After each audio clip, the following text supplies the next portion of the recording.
Thank you.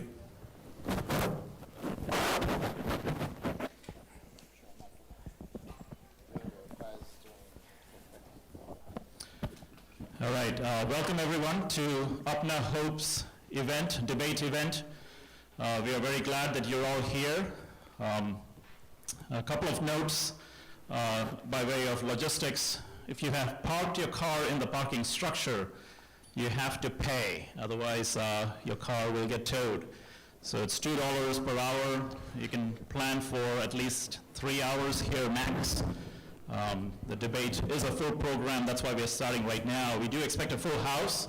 There are people coming, and so we do want to encourage you to make sure your car is not towed. Apna Hope is very excited to host this debate event. This is our first ever debate event, and we are very excited to host it, and we are very excited that you are here. So welcome to each and every one of you. My name is Johnny John, and I'm one of the elders on the Apna Hope Advisory Board. Apna Hope exists to reach out to students here in San Diego, and the main focus so far has been here at San Diego State. And our events have been focused around the Christmas time frame and Easter time frame, and we reach out to students who are in the area. So as you walked in, you probably received a program sheet. You can read more about Apna Hope on the back of that sheet. You can also go and visit apnahope.org, and you can find more information. For this event, Apna Hope is pleased to partner with Ratio Christi, represented today by Mindy and Ross Chenault. You may have met them out in the lobby area. And Educate for Life, represented by our moderator today, and that's Kevin Conover. If you have not registered when you walked in, please do register. We would like to get your information so we can keep you posted about future events like this. And on a more practical note, when you register, you'll get a raffle ticket. So at the end of the evening event today, you'll have a raffle. We're giving out some cool prizes. So you definitely want to get your raffle ticket. All right, with that said, it gives me great pleasure to introduce to you the moderator for our debate today, Mr. Kevin Conover. Kevin, yeah, please go, man. Kevin is a teacher who works at a local school in San Diego, the Christian high school located in El Cajon. In addition to this, he runs the nonprofit organization called Educate for Life, which works with young adults in the community. Kevin also does a radio show weekly on Sunday afternoons from 4 to 5 p.m. I saw that in action just last Sunday. It was a lot of fun on 1170 a.m. KPRZ. And you can read more about Kevin at his website, educateforlife.org. We are very privileged to have Kevin with us tonight. And Kevin, thank you. Please kick it off. Thank you. Thank you very much, Johnny John. And I would like to first thank Apna Hope as well as Ratio Christi for putting on this event. If we could all give them a hand, I think that would be great. Ratio Christi and Apna Hope both have tables out front if you'd like more information about what they do. Ratio Christi, the goal of that particular organization is to help defend the truth of the Bible and help equip students to be able to answer the difficult questions that come up over things like the existence of God, which is part of what we're going to be debating tonight. An uninformed decision is a decision that is less likely to get you where you want to go. And during my radio interviews, which take place on AM 1170, that's a shameless plug, make sure you got that, every Sunday 4 to 5 p.m., I have found that it is often helpful to listen to the ideas of those I don't necessarily agree with, because they will many times offer insight that my own biases may prevent me from seeing or identifying. G.K. Chesterton said this. He said, "The traveler sees what he sees, the tourist sees what he has come to see," and hopefully tonight we can all be a little bit more traveler than tourist. Okay, some housekeeping issues. Take a break whenever you want. You don't have to feel like you have to stay in your seat. The bathrooms are out here and around if you'd like to use the restroom. Please, again, register to get a raffle ticket. There's all kinds of prizes, an iPad, a Fitbit, some other items. That will be given out at the end of the evening.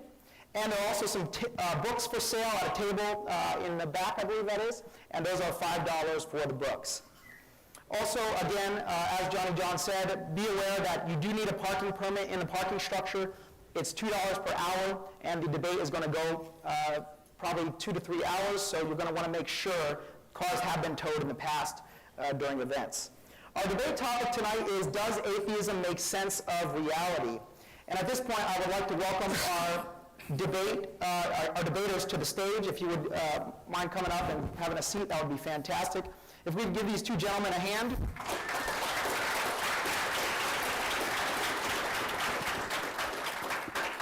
On my far left, representing the atheistic perspective this evening is Jeff Archer. Jeff is a professional journalist and author with 6 books to his credit and 2 more to be published in the next year. He's been involved with TV and radio debates throughout San Diego County on Fox News, KFMB Radio, Channel 39, NBC, and various other media, giving the atheist side the issues of the day, such as the Mount Soledad Cross, prayer in public schools, and the use of public taxpayer money used by the local and federal governments to subsidize religious events. He is the president of the Atheist Coalition of San Diego. Representing the Christian viewpoint is Dr. Andy McIntosh. Andy earned his PhD in combustion theory from the Cranfield Institute of Technology, Bedford, England, and a doctorate of science from the University of Wales. He became the professor of thermodynamics and combustion theory at the University of Leeds. His research has included reducing supersonic drag of fighter planes, testing airflow through redesigned wind turbines, ignition, studies of fluids and solids, pressure interactions with flames, and most recently, the bombardier beetle. If you know anything about that, very interesting bug that shoots flames out of its rear end. So, very interesting stuff. Don't believe me? Look it up. Okay. Andy is also the author of Genesis for Today, a book that shows the relevance of Genesis for today's society. Jeff Archer is going to begin the debate with a 30-minute statement on why atheism makes sense of reality. Please welcome Jeff Archer to the podium.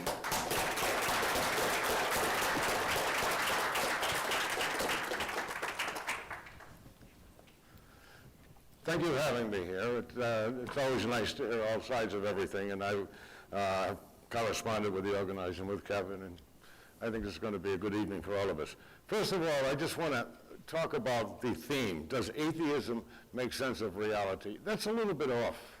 Atheism doesn't make sense or nonsense of anything. Atheism is one sentence, a disbelief in a supernatural power. Some people call it God. So how can that create anything? However, atheists, because of this lack of a supernatural belief, have a tendency to think and check facts more and look at what we call reality. And I don't think we should have a debate on what reality is and isn't. I've seen too many of these with people like Eric Hovind to go out there for an hour and debate an atheist and say, if you weren't there, was it real? Things like this. So, I think most of us consider what reality is. If I drop these papers, they're going to fall on the floor. So, that's my assumption of reality. I want to start off with a quote. Mark Twain, one of our most profound writers in the United States, and a sociologist and many things, and this came from him. If cholera or the Black Plague should ever come to these shores, perhaps the bulk of the nation would pray to be delivered from it, but the rest would put their trust in the health board. I would put my trust in the health board, and I think that's mostly the atheistic view, although I can't speak for everyone. I want to give you a little personal thing about my first beginning of looking at facts and questioning things, and then take 3 or 4 cases today that the public is well aware of, but we're being misled because nobody is looking for the facts in the matter. And I'm not looking for, somebody, the issues I'm bringing up, it's not that I'm supporting or against anyone, but it's showing how outright lies, with nobody checking them, has changed the whole political view on things. My first thing, I loved baseball when I grew up. Okay, here's my opening argument here. This weighs 5 1/4 ounces. It's got a cork center, rubber center, wound around greatly with the yarn, and it's tightly filled. This on itself does nothing. If I put it there, it doesn't move. But I learned at an early age that if I put some spin on the ball this way, it would come and rise a little bit. If I put some spin on the ball that way, the ball would go down. And I practice pitching every day and also hitting. If I put it sideways, that's what's called a slider. I can even take this baseball and put no spin on it and create a vacuum by pushing it from my palm. That's when it comes in and doesn't spin at all and does all these weird things. So that played a very important part in my life. And I didn't question too much about it. I knew what I was doing, 10, 11, 12 years old, how I was practicing.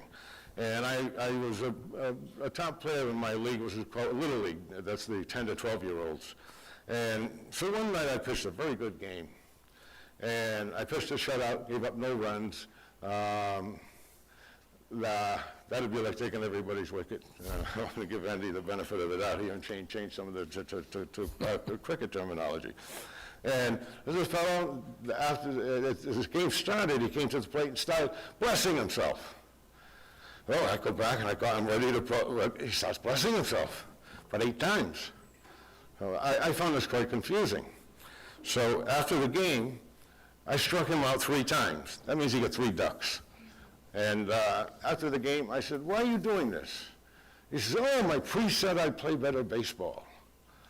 I said, well, you know, I didn't understand this at the time. I grew up in a household with no religion, not as an atheist. My father died when I was young, but with no religion. So I had to think things out.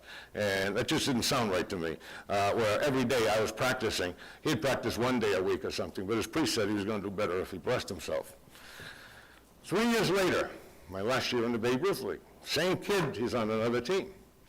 I faced him 1 game, I struck him out 3 times. He blessed himself about probably 18 times total before he struck out. And I hollered to him, I said, I told you 3 years ago that stuff doesn't work. So then a few years go by, and I asked somebody, where's so-and-so? Where's this fellow? He says, oh, he's now a priest. I said, I hope he doesn't give anybody baseball instructions. So that was my first thing about wishful thinking as opposed to facts and reality.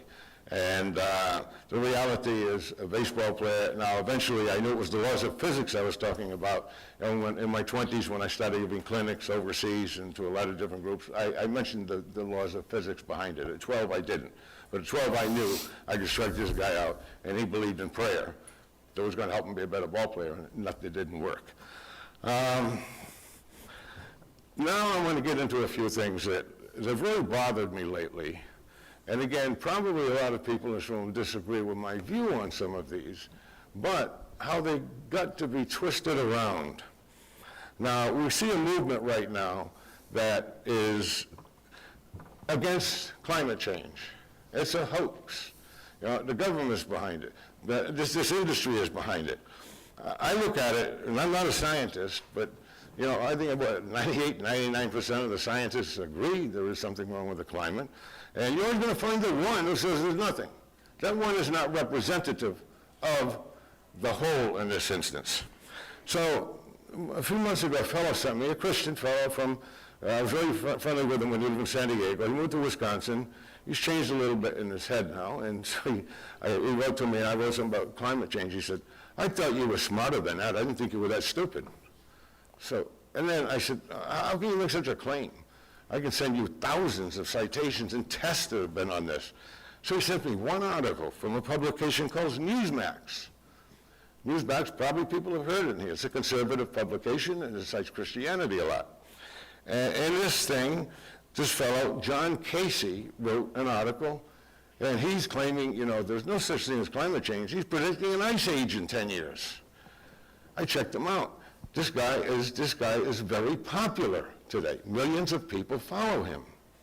Now here's the quote that they gave on his biography in the article. John Casey is a former White House space program advisor, consultant to NASA headquarters, and space shuttle engineer. He's now one of America's most successful climate change researchers and climate prediction experts. In short, John is the very definition of a government insider. He spent 35 years conducting classified research, examining confidential documents, and directing critical scientific programs. For example, In 1986, when the Space Shuttle Challenger tragically exploded, killing 7 crew members, John testified before Congress on the cause of the accident.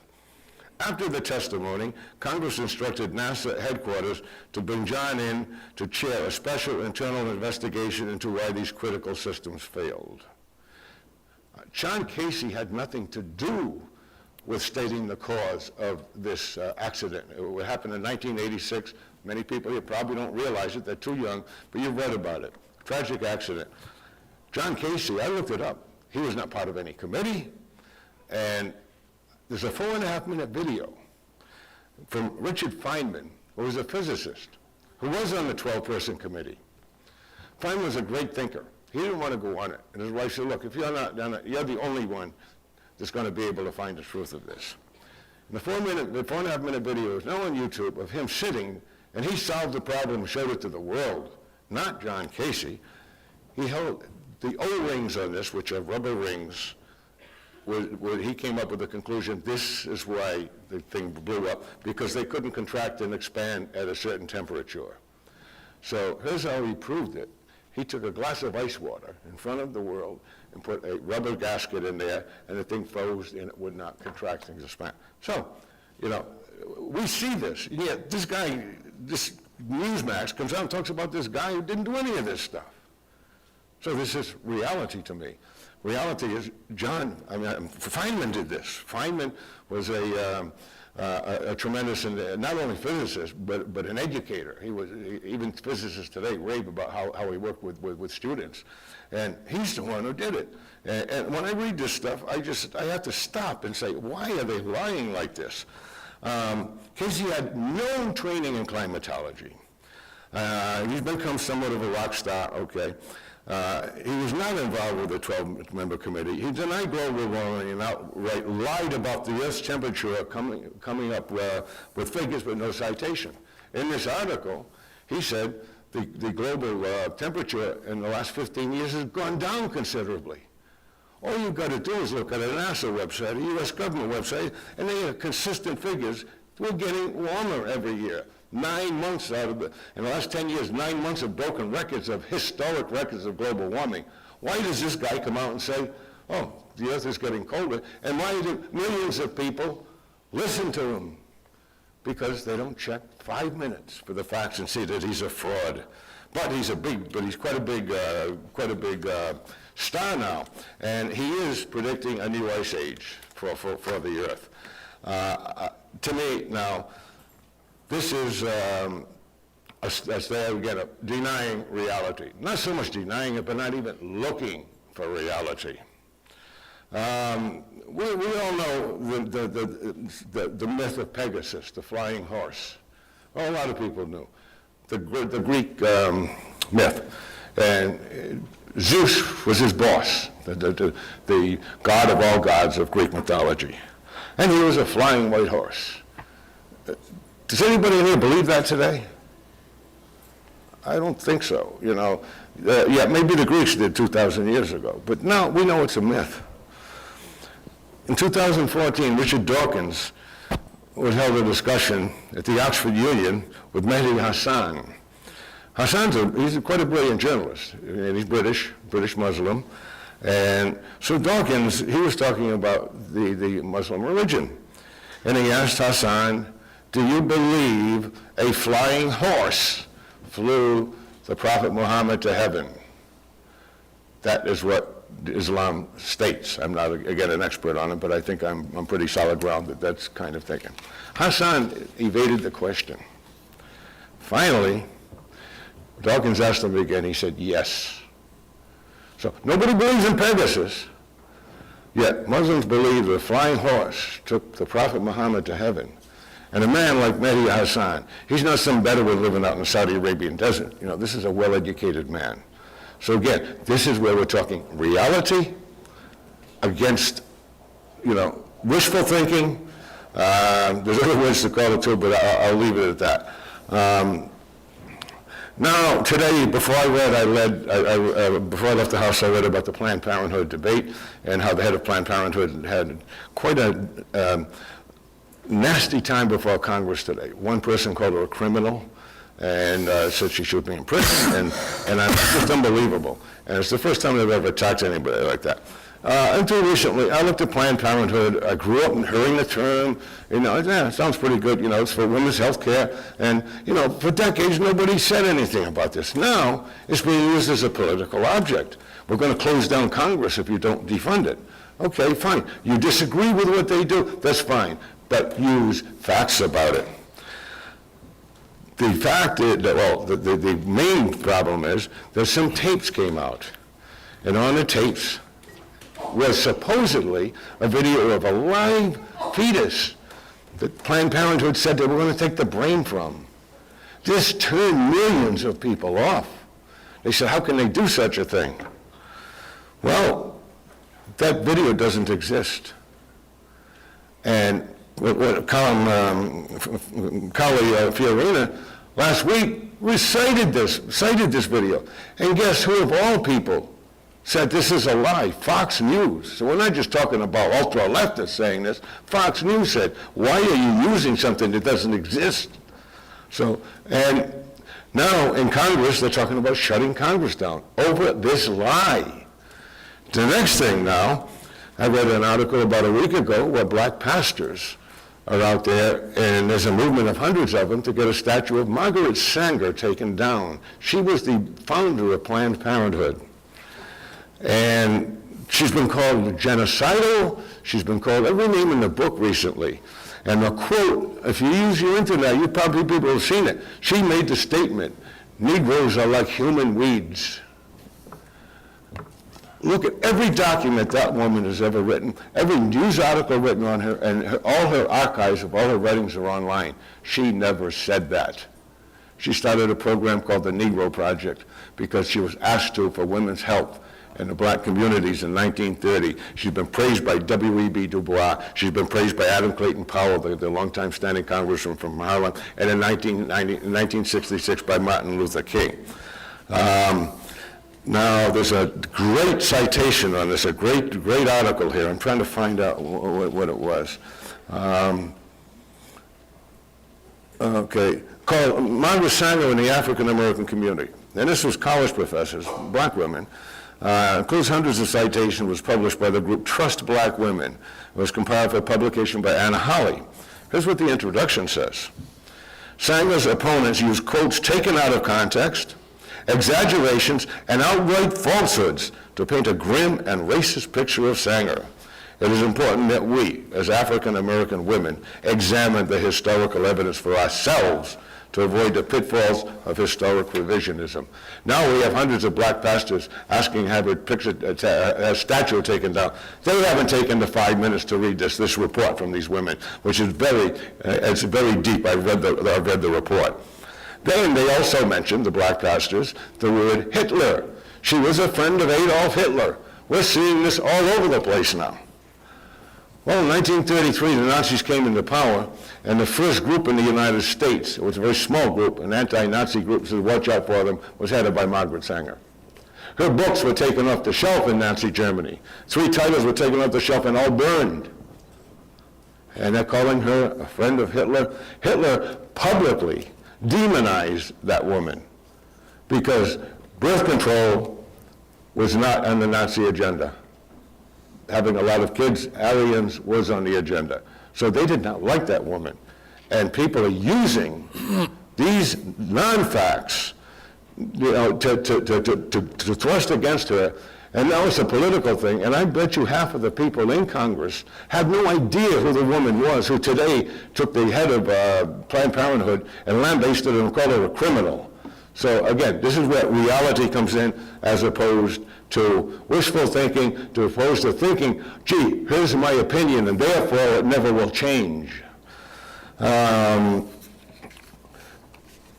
Okay.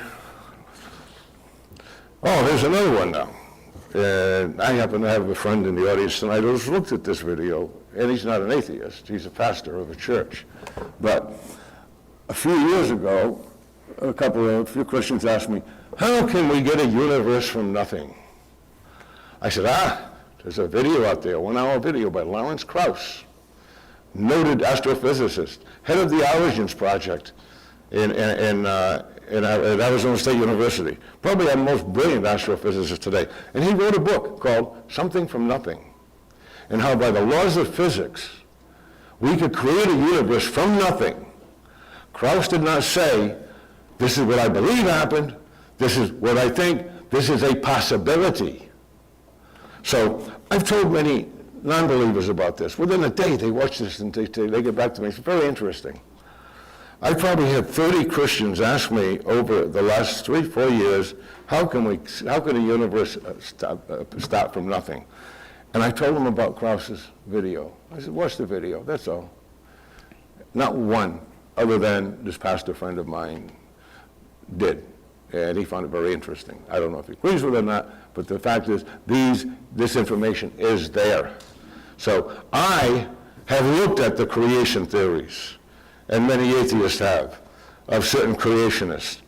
I would like to see the same on the other end, where somebody, let me ask you a question, has anybody seen Lawrence Krauss, The Universe from Nothing? Oh, you have? Oh, okay, I know you have. So 2 or 3 people have, and that's still, but it answers the question, how can it? It didn't say, did this happen? So again, when we're taken away from reality and putting what we or anybody wants to think as their attitude on something, we've lost reality. No, I think the ultimate look of reality is a movement, and it has a name today, it's called skepticism. Now, skeptic can mean, okay, this fellow, this guy who Fred lies about the climate, he can be called a skeptic because he's questioning it. But that's not what the skeptics movement is. The skeptics movement is trying to find the truth behind something, trying to find out what's lies, what's urban legends, and we have quite a few of them now. Darren Brown, my colleague here from Britain, he'll know Darren Brown much better than the people here. He's a leading skeptic in Britain. And he's done a lot of TV shows and shows where mentalism comes in and stuff like this, and looking for the truth. We have Lawrence Krauss, who lately has gone from science to a lot of skepticism and talk on skepticism, because that's the base of finding reality. Michael Sherman's another one. These are names probably people in here would want to murder. I don't know, but I mean these are names of people that are looking for reality. Penn Jillette, what's his name in Gillette, the Magic Team. They had their own TV show. I won't mention the name of it because there's children here tonight. Probably the best one is James Randi. He was a professional magician, and he did things when he was 14 years old that people are doing, talking to dead people and charging $200 to do it in a crowd, and then getting them on the phone and charging $700 for 20 minutes to talk to them. He was doing this at age 14. And when he saw this, it got him so upset. He gave up magic and started the James Randi Educational Foundation. And he's had $1 million challenge for anyone who can prove and the people will collaborate, the people that are giving the test on this, can prove any kind of supernatural power, any kind. We're talking psychics, we're talking astrologers, and many people have tried, nobody's claimed. And most people that have taken this challenge are meaningful. They think they can do it. And then afterwards they go, wow, I really thought. Dowsers, that's another one. Everybody's a dowser. So what you do is you set up a test where you have the general public and one dowser, and that results comes the same, 1 out of 6. And you say, And they normally are pretty good at saying, gee, I really didn't. They always remember the hits, but not the misses. The professionals, like this guy Van Praagh, who talks to the dead people all the time, I think it's disgusting in what he charges for them. They will never accept Randy's challenge. There's another guy, Edwards, here, and he's been to San Diego recently. And I tell them I can talk to dead people too. They just don't talk back to me. But so this again is looking at reality, and the movement is called skepticism. And I'd like some of the people here to look at it and just see what you think. Now, for instance, Randy speaks about Nazareth. And that's a very holy place for Christians. But he also mentions the fact that the oldest piece of antiquity they found there is from the 3rd century CE, and it's a shard of pottery. So how can Jesus live there when there was nothing there? And he's done some more research. A couple of our authors have come out with a book. Archaeology today, by the way, is tremendous. It's tremendously high-tech. They're finding things now that they found about a battle in 1775 in the Revolutionary War. They couldn't believe what they found with the high-tech stuff. So the high-tech stuff has showed that there was no town there. And about 3 or 4 years ago, some people got upset with this over there. They found some bones. And they said, here's your proof. To check the bones out, they were from the 15th century CE. So we don't know yet. So far, the facts have shown, in reality, there was nothing there. So is what we hear a myth? Or should we do a little more? And I'm sure archaeology will go to the next step. And science always does this. Science always tries to prove itself wrong before it proves itself right. If I come up tomorrow, anybody in this room comes up with a legitimate thesis or hypothesis and gives it to us, before it's peer reviewed, there's going to be 1,000 scientists jumping all over that thing, all over it.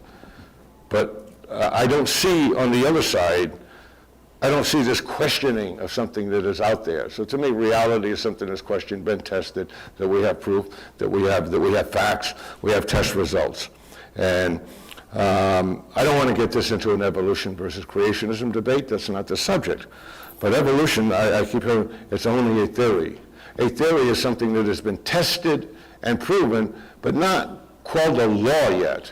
Something that hasn't been tested is a hypothesis. I'd rather see those who reject evolution call it a hypothesis, not a theory, because a theory is giving it credence.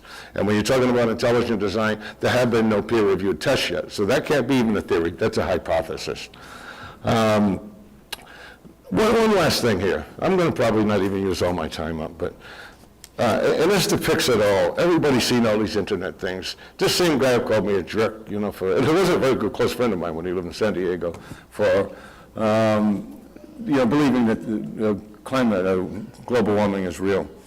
He sent me an internet photo one day, and it showed a highway in Arizona, and a culvert going through, and there was a hole in the fence, and a vehicle went over the culvert and was sitting, looking at the culvert. In other words, you would have looked at it, had a trace that it would have spun and landed there. The second part of the picture showed a 500-foot drop. 1 foot more, that thing would have gone down. And the caption under the picture was, "And you don't believe in God?" So he said, "What do you think of this?" So, first of all, people say, well, maybe it's Photoshop. Maybe I corrupted or I Photoshop. I said, I'm not even going to put that in there. As the caption said, this occurred on Route 100 in Arizona. I didn't even want to look at the picture. It took me 1 minute to find out there is no Route 100 in Arizona. So these are the things that when you look for reality, you must question. And I just wish I've said I was wrong on other things over the years. It's tough to say it. I believe the Loch Ness Monster was real. On my honeymoon, I went looking for it in 1973. So times have changed. So, I have no problem saying, if somebody says, I think you're off, and they come up with proof, two things are going to happen. I'm going to come up with my research and show that they're wrong on that, or I'm going to say, I was wrong. And Lawrence Krauss, I'm going to paraphrase it, gave a statement, and I think it's one of the finest statements I've ever heard. He said, the most liberating force in life is to take something that you totally believe in the most, and then somebody tells you you're wrong, and you check out and you find out you were wrong. I've been there, and that is incredibly liberating. And most people, I think there's a very hard thing for human beings to do. And every time I'm told I'm wrong, sometime with this guy who told me about climate change, it takes me 2 minutes to find out I'm not wrong. But other times, you have to think. And I have changed my views on things over the years and said I was wrong. And I don't know if I said this at the beginning, but, but Mark Twain used the word trust. And I've known this quote for years. And I said, wait a minute, that stuck out to me today. Because faith is defined, even by people with the faith, as believing in something without being based on fact. You must have faith. Trust as believing in something that has a factual base to it. And that's my beginning argument, and I think that we can, consider that, yes, I would be going to the health board if something like that happened in the United States. Thank you.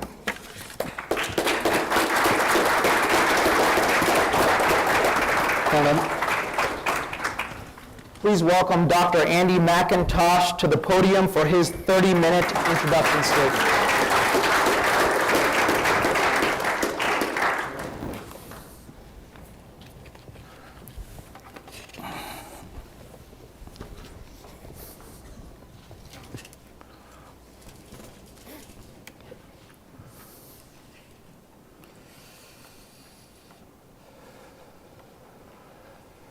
Real quick, while Dr. McIntosh is setting up, please remember that there is going to be a raffle drawing for an iPad and also for a Fitbit, if you're into that, at the end of the evening. And so, but you do need to register and get a ticket in order to be a part of that raffle.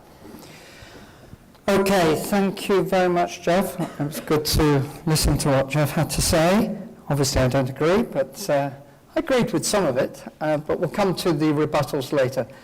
I want to thank the organisers for having this event. It's great to be here. Thank you to Apna Hope, thank you to Ratio Christi, and Educate for Life, of course, is involved. Thank you, Kevin, very much for chairing tonight. Just a few things just to sort out, that the US and the UK are two countries separated by a common language. So if you don't understand me, that's your fault, not mine. Your freeways aren't free, sidewalks, try calling them pavements, and stop calling your gardens yards. And remember that aluminium has 2 eyes in it, and plastic silverware is not silver. And a bit of history. A little incident in Boston Harbor did take place, and there's good records of that, and we'd like the tea back. With the taxes. Anyway, joking aside, I'm going to look at some basic science. We need science. We need reality. And I agree that we need hard facts. Rationality I'm going to look at. I'll try and get to the last 2. I may not get right to the end, but that doesn't matter. I just want to communicate with you all. I also obviously want to communicate with Jeff. Basic science, you probably know that I could pick up a whole number of areas which really do indicate that there is design. Doesn't mean that because we can't see a designer that there isn't one. We must accept from the outset that there could be a designer. I'm not saying that this proves it, but it does indicate that there is something to be considered. A feather is taken from the area that I know a little bit about. The aerodynamics of birds is absolutely extraordinary. We're not primarily talking about whether it's evolution or creation. I'm just making the point that where there is significant mechanisms, the possibility of design has to be on the table, particularly when you've got a mechanism which involves things which are only visible under the microscope, which are hooks sliding over basically things that look like curtain rails going in one direction. You've got barbs, which you can see with the naked eye, and then the reason why the barbs are connected together is because there are barb rules which only are visible under the microscope, and all of them going in one direction are of hooks, and the others going in the other direction are like curtain rails. And that's why a feather hangs together. And to be frank, weight like that, literally light, and yet it's got remarkable structure, to really question the atheist presupposition, which was done by Jonathan Miller way back in 2005, 10 years ago. And Richard Dawkins was asked, well, by Jonathan Miller, who was no friend to my position, he said, where did all this come from? And interestingly, he said, I suppose it's a matter of faith on my part. That showed that this atheist did not understand what faith was. Faith is not believing something which isn't there. That's what his definition was. Faith is actually trusting in something which strongly indicates that it's there and that there is evidence for it. The chair is there. I sit on it because I can see the chair.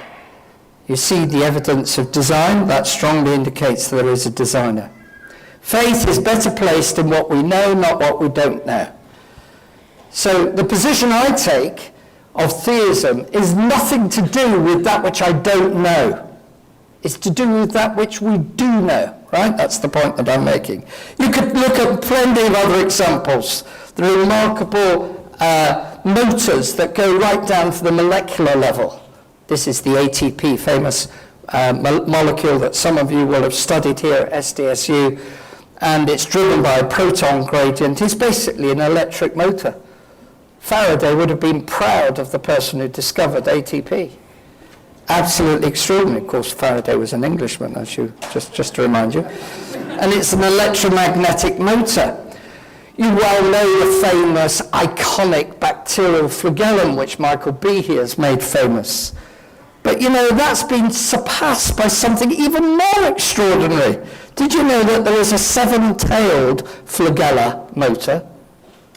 Not just one tail, like the bacterial flagellum that Michael Behe talked about, but this is a geared mechanism such that any helicopter engineer would just say, there's no way that you can make something like that without careful drawing board, you know, equivalents of computers these days, obviously, but, you know, actually working out what to do. There are 7 tails which are actually rotating of this particular flagella. It's another flagellum.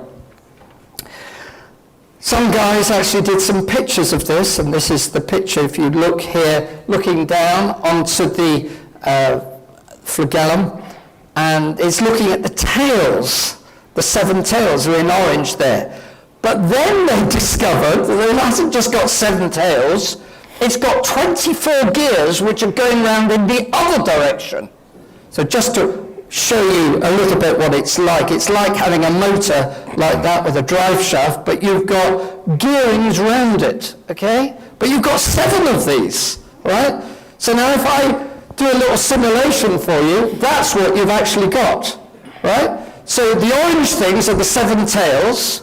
This is actually found, right, as a molecular motor with 7 tails and 24 counter-rotating gears. And you say that's not indicating design? Let's do a bit of thermodynamics. Thermodynamics is sometimes a bit hard. Sometimes people scratch their brains and say, dear me, you know, I can't cope with this. Don't worry. If you want to read more, read the paper that I've written, a number of us have written on this area. Well, I'm not going to stretch your brains too much, but I'll just stretch them a bit. Because there are people out there who say, and Dawkins said it to me on one famous occasion.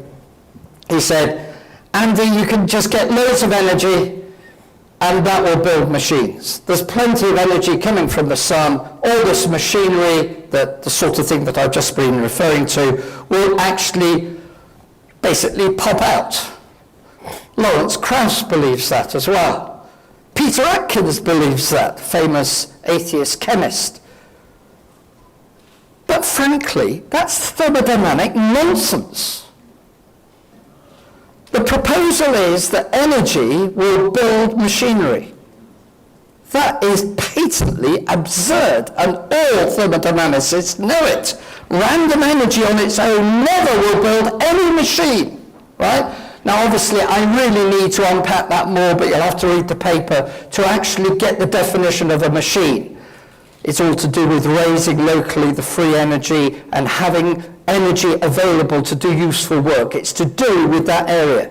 But I'm not talking here about the second law. Many people misunderstand this. If you Google me, maybe Jeff has done this, they'll say, Andy doesn't believe in the second law. They completely have misunderstood what this argument is. I'm talking about an open system, right?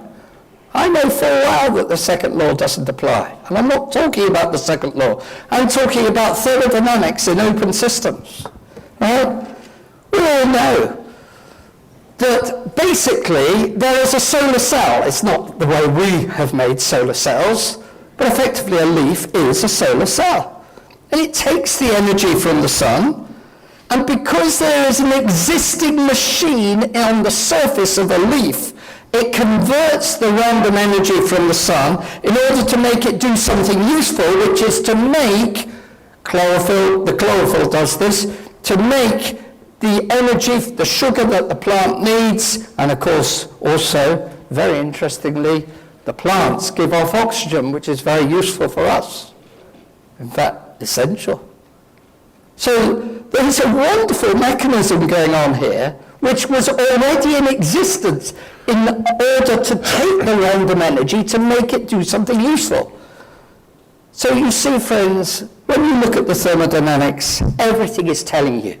You've got to have the machinery there first in order to use the energy from the sun, which I don't doubt, and I agree with my opponents here. Of course the energy out there is doing something, but it's not the energy on its own. You need a designed system first. Engineers know about this. The trouble is that the biologists, some of them know about it, but I fear that many biologists don't talk to the engineers. Von Karman, very famous aerodynamicist, and he said, scientists study the world as it is. Engineers create the world that never was. In other words, you can't get engineering systems just by describing what was there before. That's what Peter Atkins tries to do. Oh, it's beautiful on the computer. You can do all sorts of things with computers. But garbage in, garbage out is well known. And even if it isn't garbage in and it's just lots of imagination, that isn't necessarily true. You need to test everything by known laws. Right at the bottom of this is information. Information is all to do with, as you know, the DNA, which has a remarkable coding system, which actually causes there to be information exchange. In this case, we're talking about DNA. You well know that there is that single-stranded RNA, and you've got triplets of nucleotides, which stand for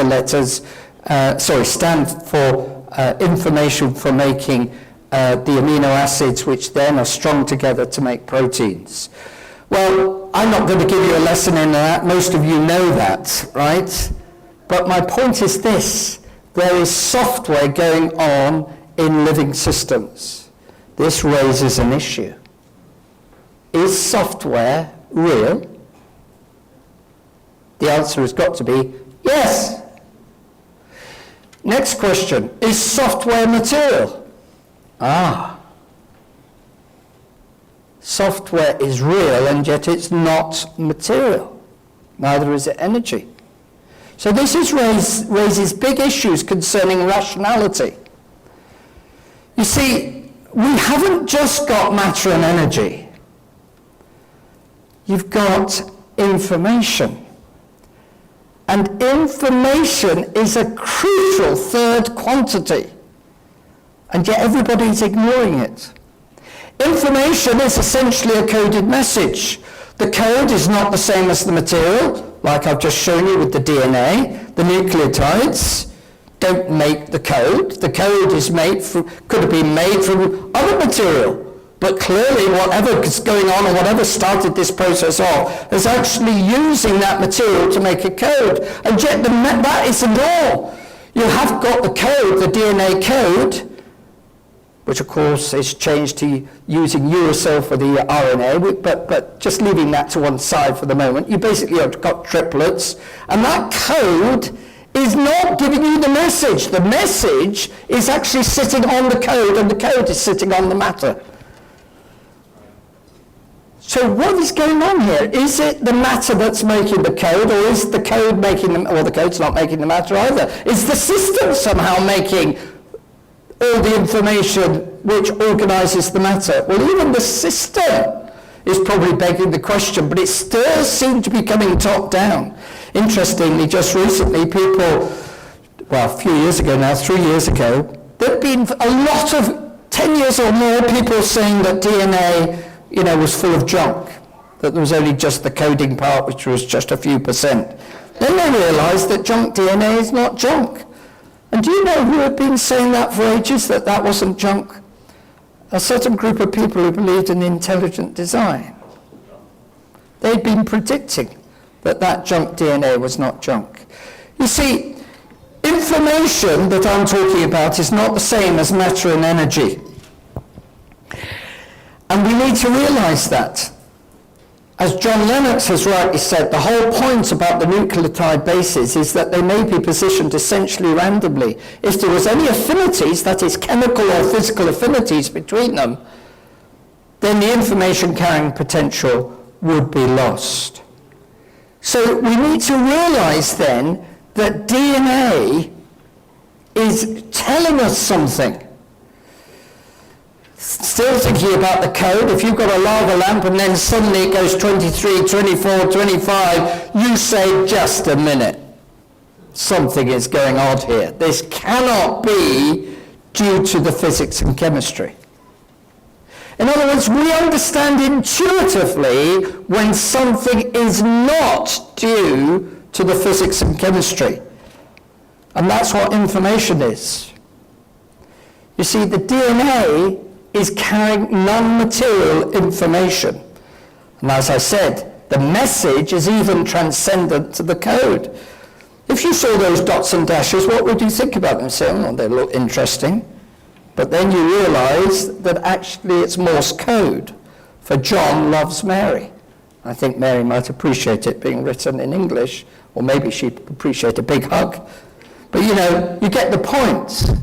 The message transcends code. So look, the point I'm making is that information has to be the mark of design. Information involves codes, and there is a message. And the information involves levels of communication and purpose. If you want to summarize this point that I'm making, and that's this, that the hardware does not write the software in exactly the same way as the musical score does not make the music. You see, we're missing something if all we're looking at is matter and energy. That's the point that I'm making.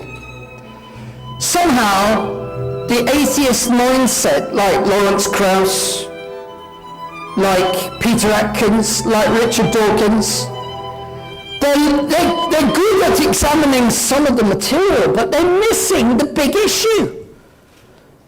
Look, let me just put this to you. Atheism says that there is freedom to think that I want to think. Fine, nobody's going to stop them doing that. Then they say that there is no God. Then they say that there's no authority. Then they say there can't be an absolute foundation for truth. You see, Jeff made a statement earlier, which I will rebut properly. But he did make a statement about truth. I don't know whether you realized it. I will come to it in the rebuttal. They would say that there is no, we're just molecules. They would say that there's no soul. They would say that there were just genes, just a rearrangement of DNA coding. Well, just a minute. Genes can't have any individuality, and they can't have any free will, and they can't have any freedom. Just a minute, didn't we start with freedom? You see, atheism has an inherent illogicality in it. It's well known. The problem is that many people who are materialists never talk to the philosophers. Atheism is inherently incoherent, because the only way to understand reality, even the hard reality, is to actually acknowledge there has to be something beyond us. Many people much greater than me have said this before. Notice this is an Englishman, but it could be true of some Americans as well.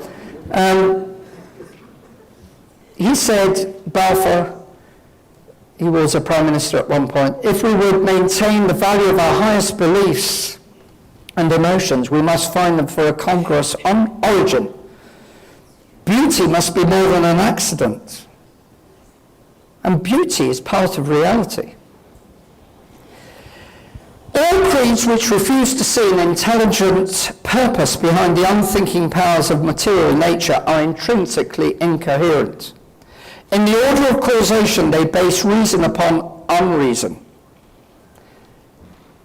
In other words, how can I think even about matter without invoking reason? Where does reason come from? That's the point. Materialists base reason upon unreason, and that's an impossibility because you're breaking your own premise.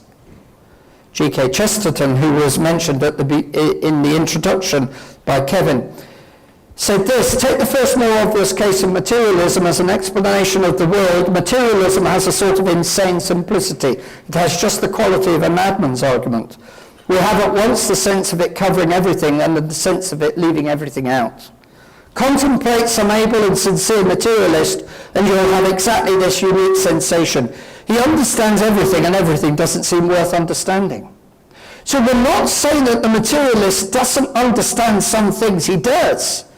But even to do his understanding, he is invoking something which he refuses to acknowledge. There is something axiomatic even in the scientific enterprise which he is refusing to acknowledge. His cosmos may be complete in every rivet and cogwheel, but still his cosmos is smaller than our world. If you saw that, what would you think? You'd say splodges, green and red. You'd be right. You could analyze it to your heart's content. You could talk about the red frequency. You could talk about the spectrum of light that's being reflected from that surface. You could analyze it. You could draw lovely diagrams. You would be correct. But would you have got it? No. You might just stand back a bit further. There's a few more splodges. But only when you stand back properly do you see what it's about. Do you get the point? The materialist misses the big picture. Just like in the illustration, you hadn't a clue that it was Monet's poppy field until you stood right back. The materialist has got a tiny bit of reality and has lost the plot, I maintain. He's like this person sitting on a branch. He thinks he's doing fine. Trouble is, he's actually cutting the very branch on which he's sitting. Naturalism undermines the basis of all naturalism. And to summarize that point, let me say this: particles and molecules do not think. Rationality transcends matter, and it has to. And yet, the materialist is using rationality to make his arguments. So he's incoherent from the word go. Thomas Nagel is probably the best and honest of the atheists. I like Nagel because Nagel is reaching out and he's realizing he hasn't got there. Evolutionary naturalism provides an account of our capacities that undermines their reliability, and in doing so undermines itself. He's right. And we know he's right. C.S. Lewis, remember, he started off as an atheist in Oxford. Took him many years to come from his atheism. Nature, he said later, is quite powerless to produce rational thought. Not that she never modifies our thinking, but that the moment she does so, it ceases for that very reason to be rational. For as we have seen, a train of thought, and this is the important point, a train of thought loses all rational credentials as soon as it can be shown to be wholly the result of non-rational causes. So how do I know that Jeff is thinking straight? How do I know that it isn't because he ate peas 4 days ago, or that he had an injection of something, and how does he know that I'm thinking straight? Where does reason come from? What is meaning and truth is really at the bottom of this. So let's come to that. Is this reality? Or is it really that? If it's this, should we not be open to the possibility, and I believe actually Jeff is, to be fair to him, he's saying, prove it to me. We've got to be open to the possibility of the outsider. So we mustn't have the attitude of Richard Lewontin, who said materialism is an absolute, for we cannot allow a divine foot in the door. That clearly is a religious statement. So now look, I'm going to stretch your brains in these last few minutes again. Because really, we need to understand what is meaning and truth, with an understanding that in every single thing which is to do with reason, particularly mathematics, which I did my degrees in, the philosophers of mathematics and the greatest mathematicians, much greater than I have ever been, know that there are some things which are axiomatic in logic itself. Now I'm going to stretch your brains here, so please follow me. Bertrand Russell was probably one of the greatest thinkers. I totally disagree with him, obviously, because he was an atheist. But he did say this: whatever knowledge is attainable must be attained by its scientific methods. And what science cannot discover, mankind cannot know. Sounds great, doesn't it? But actually, even Bertrand Russell made a crucial error here. Because is that a statement of science? And the answer is no, you can't prove it. So it's got to be an assumption. In which case, if it's an assumption, then if it's true, it's false. Think it through. In order for him to make that assertion, he was not making a scientific statement, he was making an assumption.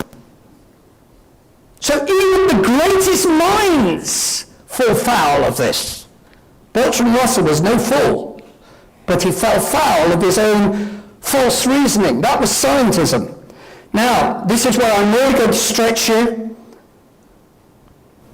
One of the greatest mathematicians who has ever done his maths is Eugene Wigner, who got the Nobel Prize for mathematics in his days. I forget now exactly when he got the prize, but it was in quantum physics. And this is interesting. He says, the great mathematician fully, almost ruthlessly, exploits the domain of permissible reasoning and skirts the impermissible. That his recklessness does not lead him into a morass of contradictions is a miracle in itself. Certainly it is hard to believe that our reasoning power was brought by Darwin's process of natural selection to the perfection which it seems to possess. Underlying this, and I'm still stretching you, I know, but this is important, folk. You can't think about atheism without reasoning. Now I'm saying that the most perfect way of reasoning is mathematics. Mathematics is the language of logic. You've got to take on Gödel's theorem. Gödel's theorem says that there are statements that a computer or an algorithmic machine cannot evaluate to decide if they are true or false. In other words, there are always things in mathematics which are axiomatic. You can't prove them. Well, that is hugely important. I know probably most of you can't quite see it because you may not be in the mathematical world. But the atheist refuses to grasp this point. And yet, those who are people who have thought this through, like John Lucas, you've heard of 2 minutes. You've heard of the numbers which are remarkable numbers which you can add up and you get these wonderful golden ratios. Well, he was connected with those. And he said the machine will still not be an adequate model of the mind. We're trying to produce a model of the mind which is mechanical, which is essentially dead, but the mind being in fact alive can always go one better than any formal ossified dead system can. Thanks to Gödel's theorem, the mind always has the last word. We may have to come back to that in discussion, but I'm coming to a close. With 1 minute to go, let me just share with you this. Philip Johnson said, Darwinist evolution is an imaginative story about who we are and where we came from, which is to say it is a creation myth. We need to get rid of creation myths. We need to do hard thinking. You see, it's all very well to dismiss a superior being, and it's all very well to say that we are masters of our own destiny, but it could just be that we're wrong.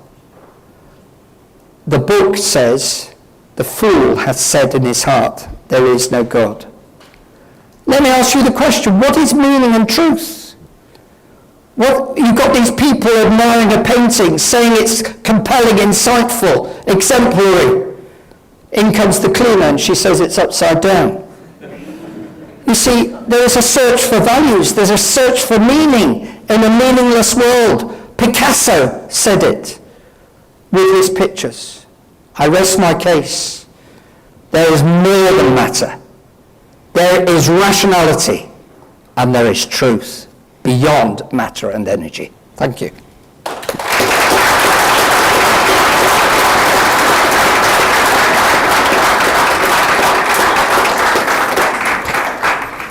Each debater will now have 10 minutes to rebut the arguments of his opponent, Jeff Archer.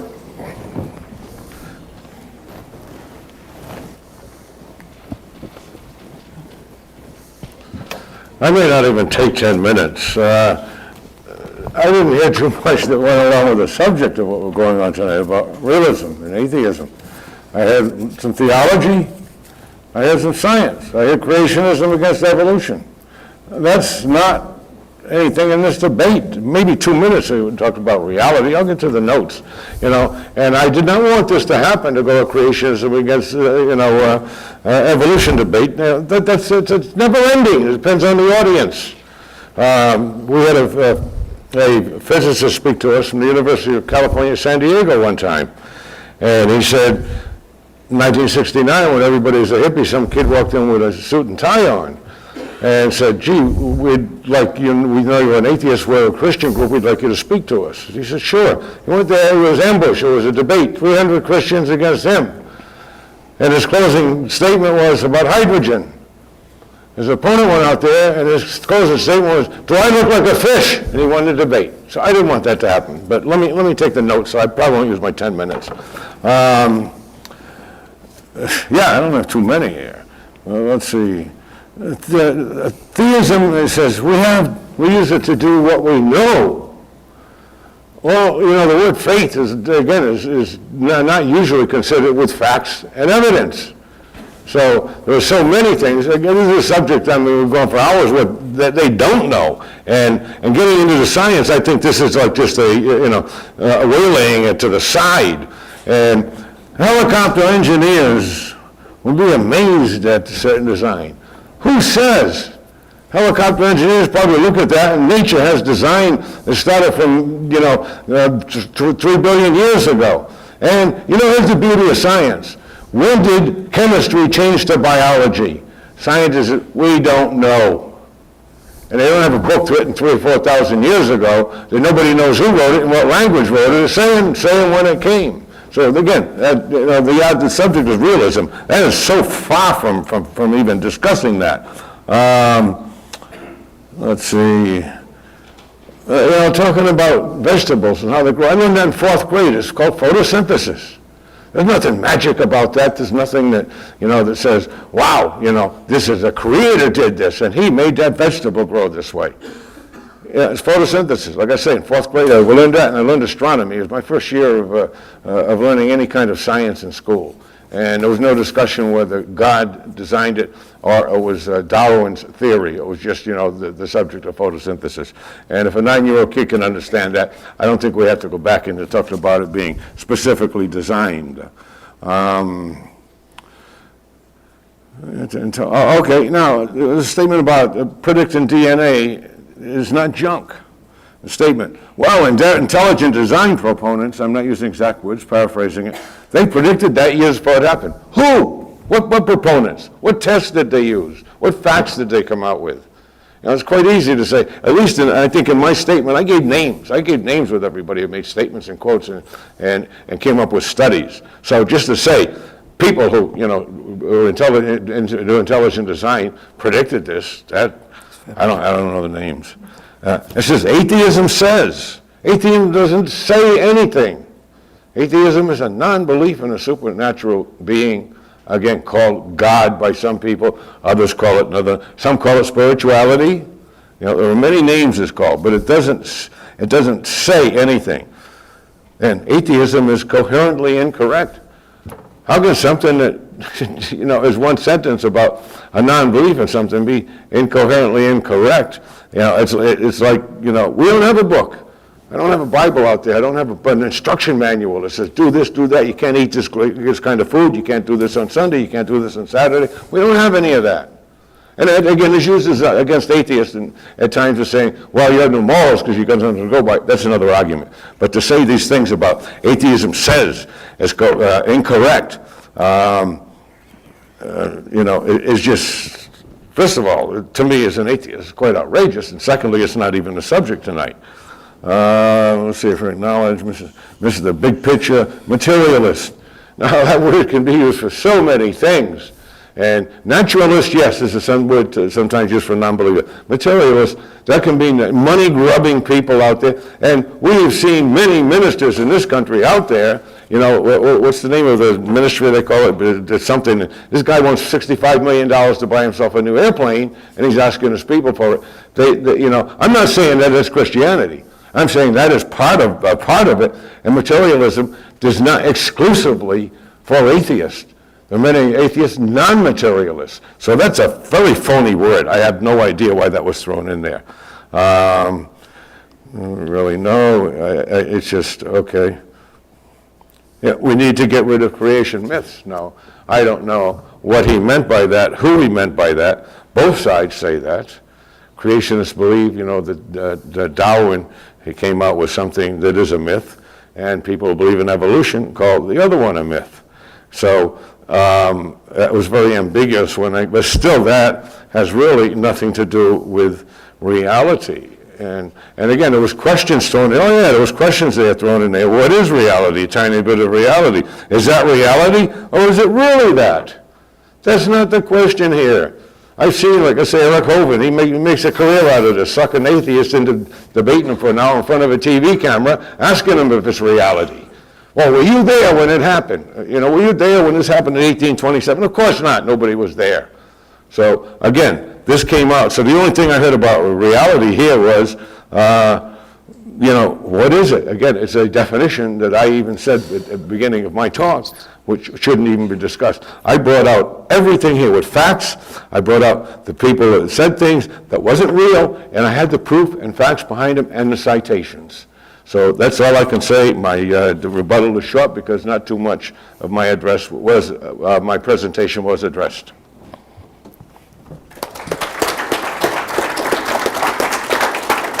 Dr. Andy McIntosh, Thank you. 10-minute rebuttal. Okay, I'm going to seek to take the points that were said, but also weave them in to something that I wish to bring to your attention, because I anticipated that there would be a statement made, which has been made by Jeff, concerning the things which he quoted, which I do acknowledge, about people who lied, people who were fraudulent, people who made statements about climate change. So I'm going to seek to address those. Just one point which I just need to correct, and that's this. He obviously objected that I didn't say who it was. The person at the Discovery Institute who had predicted that the junk DNA would not be junk was Paul Nelson. So if you want to look that up, you can. Really, what is underneath all this, as I said earlier, is what is meaning and truth. And I unashamedly suggest to you that we need an arbiter of meaning and truth. I put up a verse there from the well-known Bible, which says that the fear of the Lord is the beginning of wisdom. Now, I can't prove that to an atheist. Obviously, he'll just say, I'm just quoting a book. But the point I'm making is this.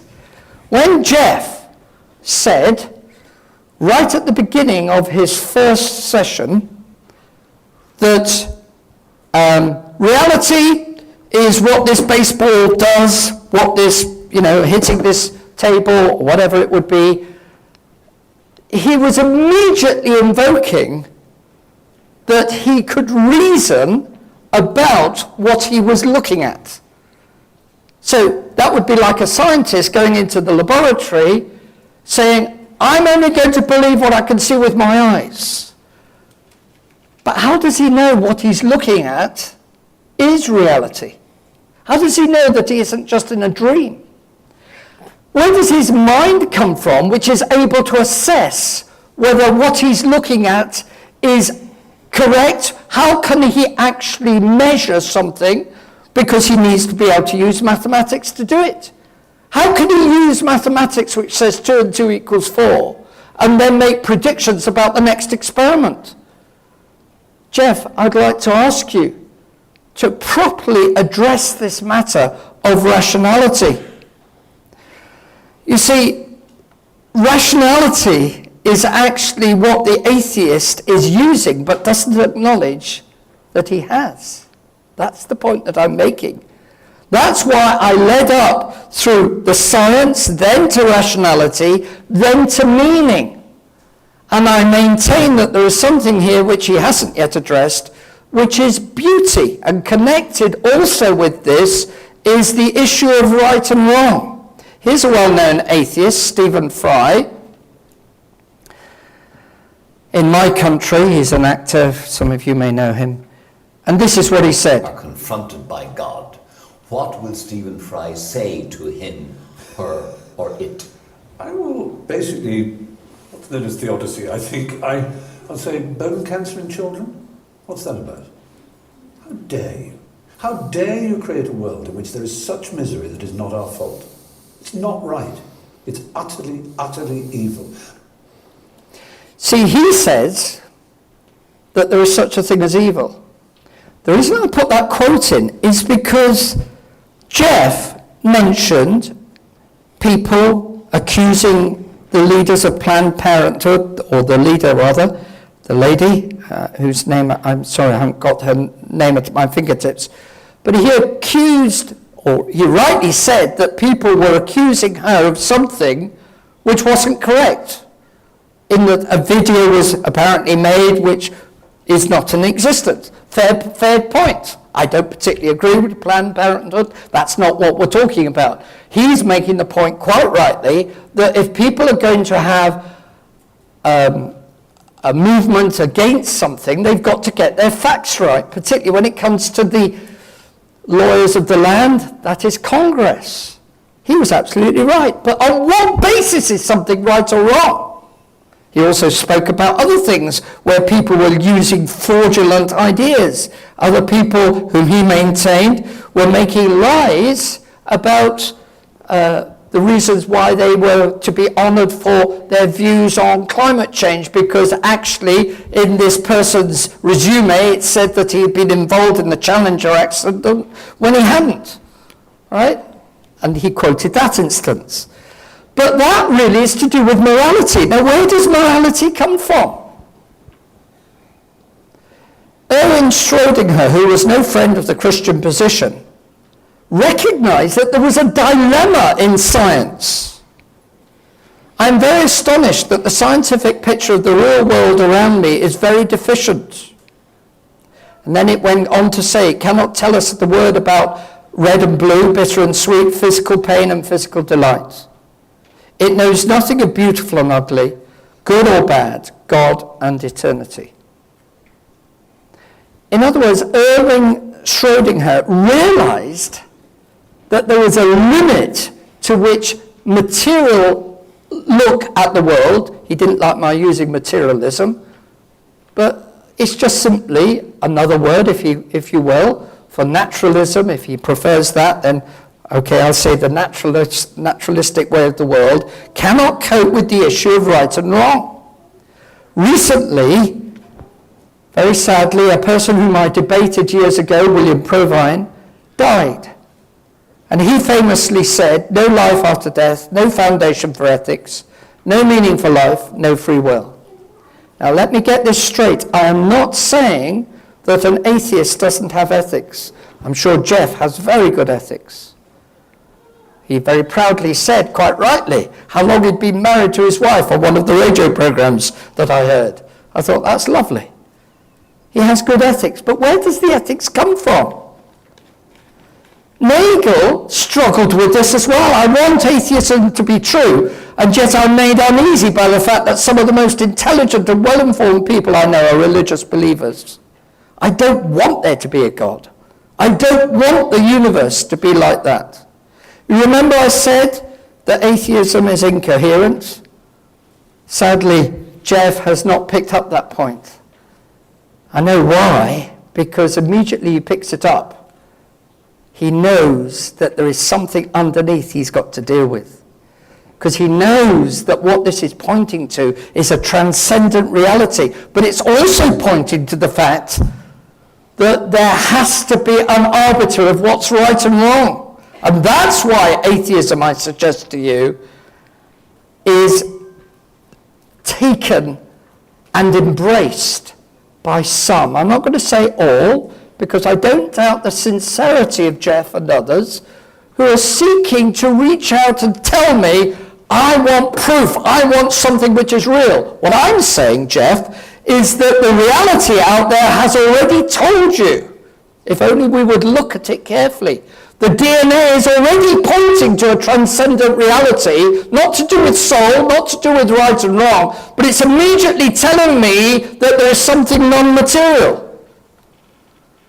So when we come to the right and wrong that Fry was angrily saying, I can't believe in a God who does all this suffering, do you know what they've missed?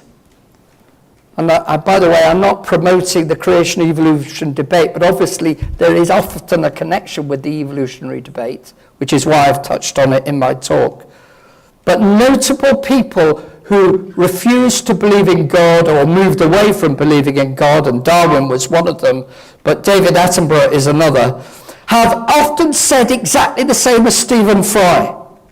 And do you know what really is the answer to that point? The answer to that point is to stop blaming somebody who isn't there, and to start realizing that actually somebody is there. 1 minute.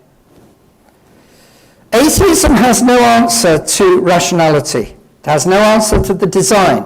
It has no answer to information. But neither does it have any coherent answer to corruption. When you turn to the book, the Lord Jesus Christ, and the Bible, far from what was being said by my friend Jeff here, it does make sense. Christ came, he died, the evidence for his resurrection is very strong, and the Bible says that he took my guilt, and he changes people from the inside, and he makes people right with that transcendent God. Atheism doesn't make sense of reality. It leads to collapse. God is dead, Nietzsche said. Somebody put on a plaque when he died, Nietzsche is dead, God. Thank you.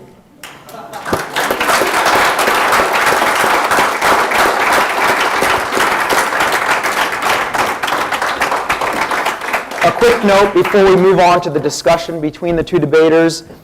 Just a reminder that if you have not signed up for the raffle, there is going to be a drawing at the end for an iPad, a Fitbit, and some other items.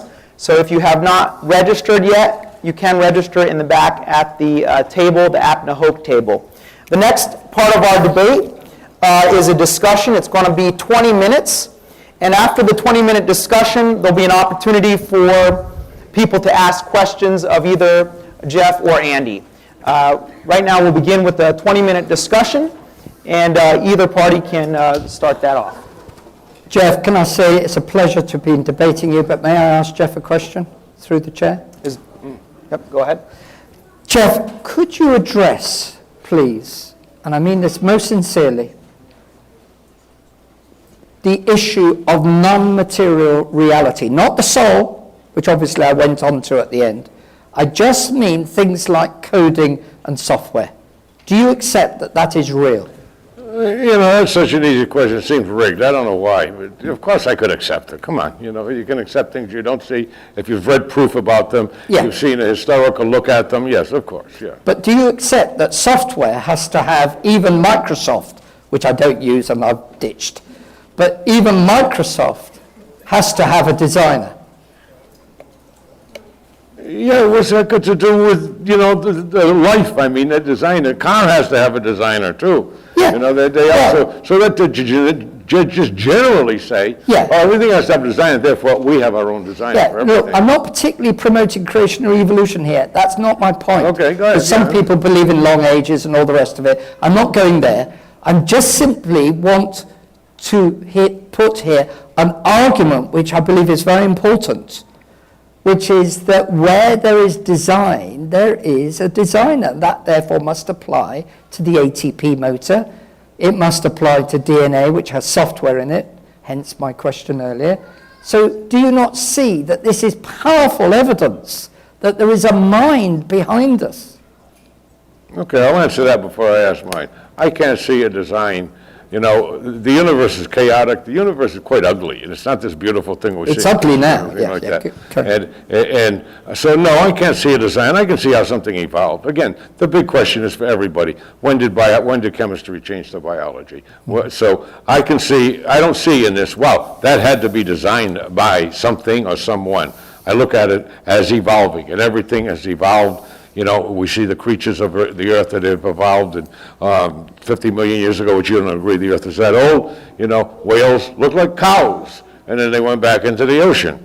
So I see this as just quite simply, the thing evolving. I don't see this any designer behind it at all. Yeah, but look, thank you for your answer, Jeff, but if you don't mind me saying, you've rather skated around the actual point. I'm saying, look, no, I say no. My answer is no. You asked me, can I say so you're really saying that the ATP motor has no designer? No, I just said the motor. I said when you change from the motor to DNA, yes. Then now we're talking about life. We're talking about biology. I don't see a design in that at all. I see an evolution and change in that.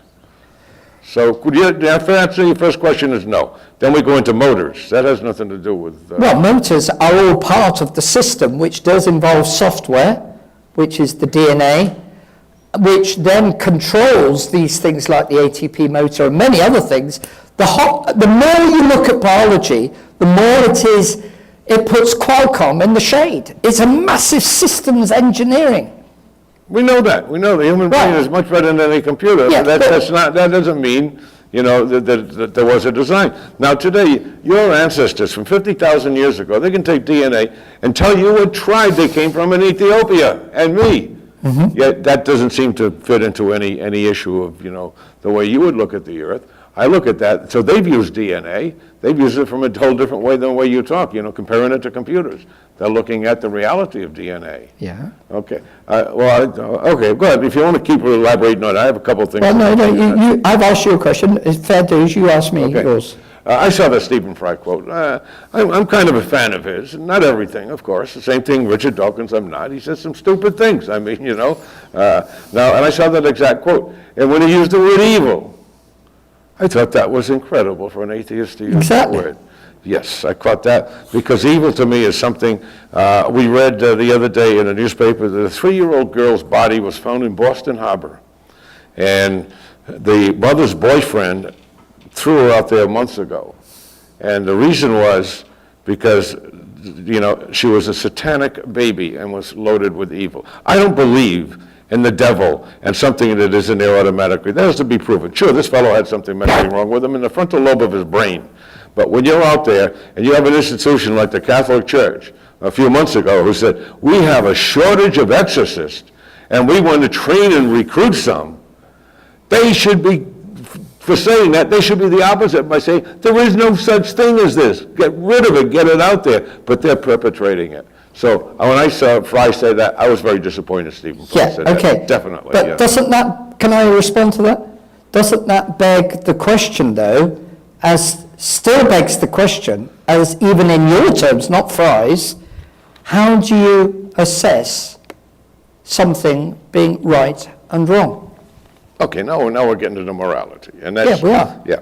Now, according to maybe the Bible or the Quran, I probably will be a sinner in many ways. I may not eat I may eat pork and, and stuff like this. There's all sorts of ways. I may work on a Sabbath, So what is right or wrong on that one? I've heard that so many times and how you need a book, to tell you.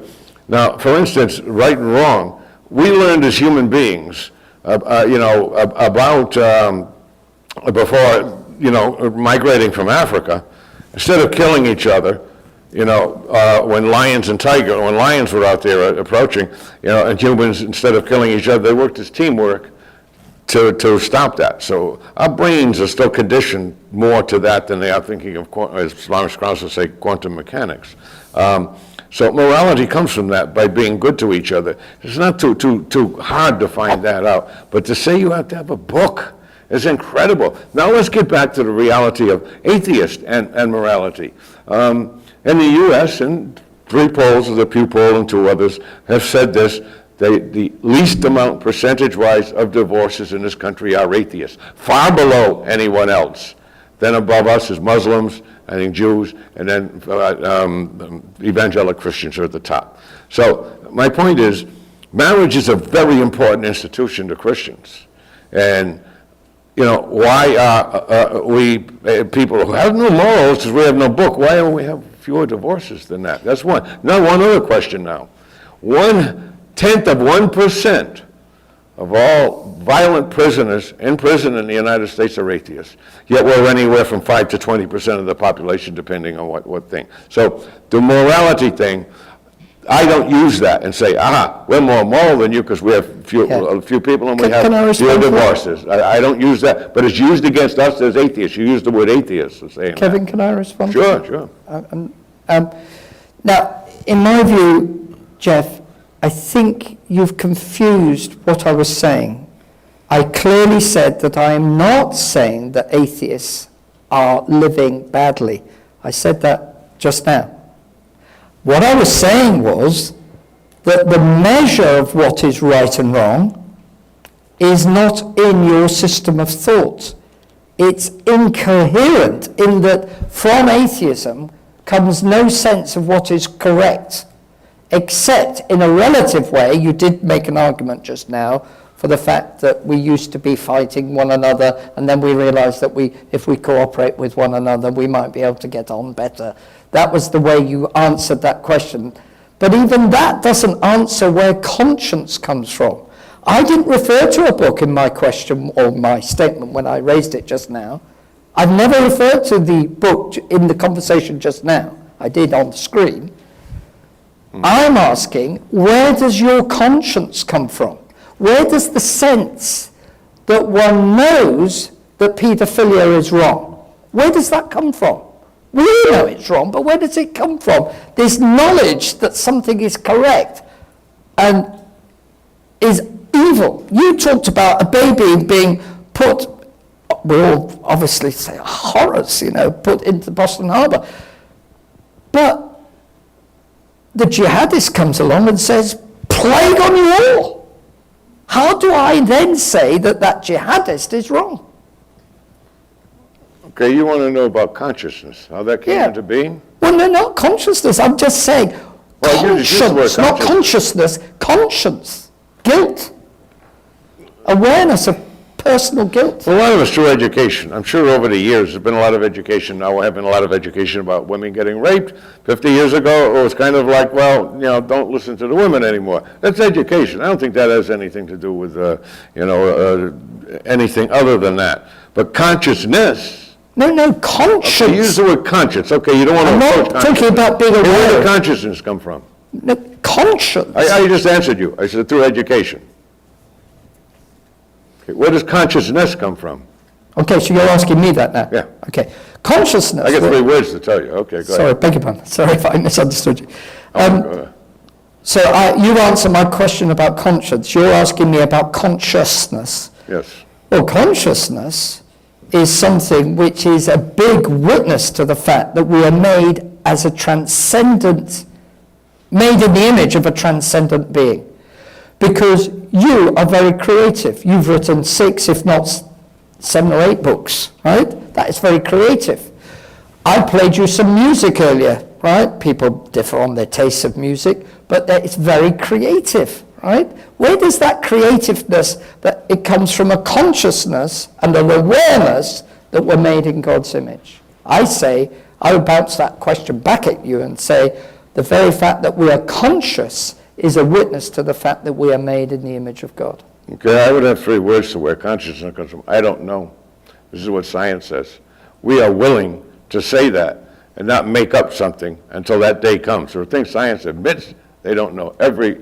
Scientists will go out there and say that. So that's one. By the way, yes, I prefer my rock and roll music from the mid-'60s. The British, when they threw it back at the U.S., they did a great job. They took our old rock and roll, repackaged it, threw it out, and then the rest is history. So. But where does your appreciation of music come from? Sounds good. Yeah, but where does that come from? It always came first, chicken or the egg. Okay. Well, exactly. It sounds good, yes. Yeah, Something but sounds good to say that it's a consciousness we don't know. We don't know why it is. Now, you talk about love, you talk about hate and things like this. Some things can be brain damage. I think this fellow in Boston who did that, you're going to see the frontal lobe of his brain was but messed I up. accept that there will be... But, to promote this as, well, that was evil that made it to it, I think is ridiculous. But the same thing with why music sounds good. I don't know. I don't like classical music or country western. So. Yeah, well, I'll leave you to your taste on music, but, we all have tastes in music, and we appreciate beauty, right? Mm-hmm. And beauty, obviously, is to a certain extent subjective, but the aesthetic qualities that we've been discussing are strong suggestions to us that there is something beyond matter and energy. Yes, we can analyze it, and yes, people are analyzing it. It is true that you can actually analyze a person's brain as they're thinking about something, and you can even now begin to see through a person's eyes, to come back to your point about consciousness. But that doesn't prove that you can actually understand why the person is thinking the way they are, and why the person is motivated to do something the way that they do it. In other words, there is something which is the real Jeff Archer, which makes a decision to think along a certain way. Or to put it in mathematical terms, Jeff Archer or myself, probably very rarely, but let's talk about the brilliant mathematicians like Wigner that I mentioned and Einstein, suddenly get the idea and the understanding that E equals mc squared for Einstein, okay? Now, that was true, it was measurable, and yet he had this brilliant idea. Where did that rationality that Einstein had come from? I don't think Einstein was really bothered with it. And you talked about where did my values come from. It's environment. You grew up in, don't look so incredulous about this. Somebody who grows up in an environment, if I grew up in an upper middle class or rich environment, I probably wouldn't have played many sports. Sports was my life for a while. I grew up in a lower middle class, working class environment. I would have probably gone on and got a master's degree in education. I'm sure you would have done. So I was into sports, and I couldn't afford. I supported my mother. You did great. So was my environment. I had to go to work at age 18. So that changed the way I looked at life, the things I did. And I regret nothing I've ever done in life. To turn around and say that it was, what made it. The environment is very crucial to people, especially people that commit crimes. Yeah. Some good people get in the wrong environment. But Jeff, this then leads to, surely you see this, taking your life, you're just saying that you're the product of lots of physical and chemical laws of molecules bouncing around in you and the peas and the carrots that you ate the other day, and that's all you are. You're just a bunch of molecules, and all these molecules are bouncing around and they're making noises to me now which you think are articulating thoughts, and indeed I think you are very well. And yet you say it doesn't mean anything. This is the point that I'm getting to you. But essentially, the bottom rung as to what you're saying is that you have no meaning whatsoever. I say we have a life with an end, that's it. But what's the meaning to it? Does there have to be a meaning? What's the meaning to a beetle's life? What's the meaning to a sparrow's life? Yeah, but you're expressing meaning to me now. They do it in their own ways to each other. Yeah, but you are expressing and articulating very well your thoughts to me. I respect those thoughts. I respect you as a person because I see a person, Jeff Archer, expressing himself. And that is rationality. And I know you have meaning. You are valuable. And yet you are saying to me that ultimately you have no value. You're just a bag of bones going to go into 6 foot under. Because I look at, no afterlife, I say, I got to make the best out of what's here. I'm not going to say, there's no afterlife, or there's an afterlife, I can do, whatever I want, and now this is going to be great, So, I've heard that argument 100 times, what you're saying, and the atheist argument comes back is basically, we're trying to make the best out of what we can of this life. And what things I like, I listen to rock and roll music, I like that, I like certain things, I like sports, and I like writing, so I do this, and it makes it easier. But no, I don't believe in an afterlife, and this reward for the afterlife by going along with... I haven't even got to that point. I've just said, what is the meaning and the value of your life? Very little. Jeff, I regard you highly. Fine. I'm telling you, asked me a meeting. I'm not invoking immediately God. I'm just saying that humanity is more than what we eat. Humanity is more than molecules. Humanity is even more than the brilliant DNA code which is controlling everything, as we know, as we discovered in the biology. You are a person, and you have meaning. And so did that baby that was thrown into the Boston Harbor. Yeah, I know that. So do my dogs. So do the birds that I see out there.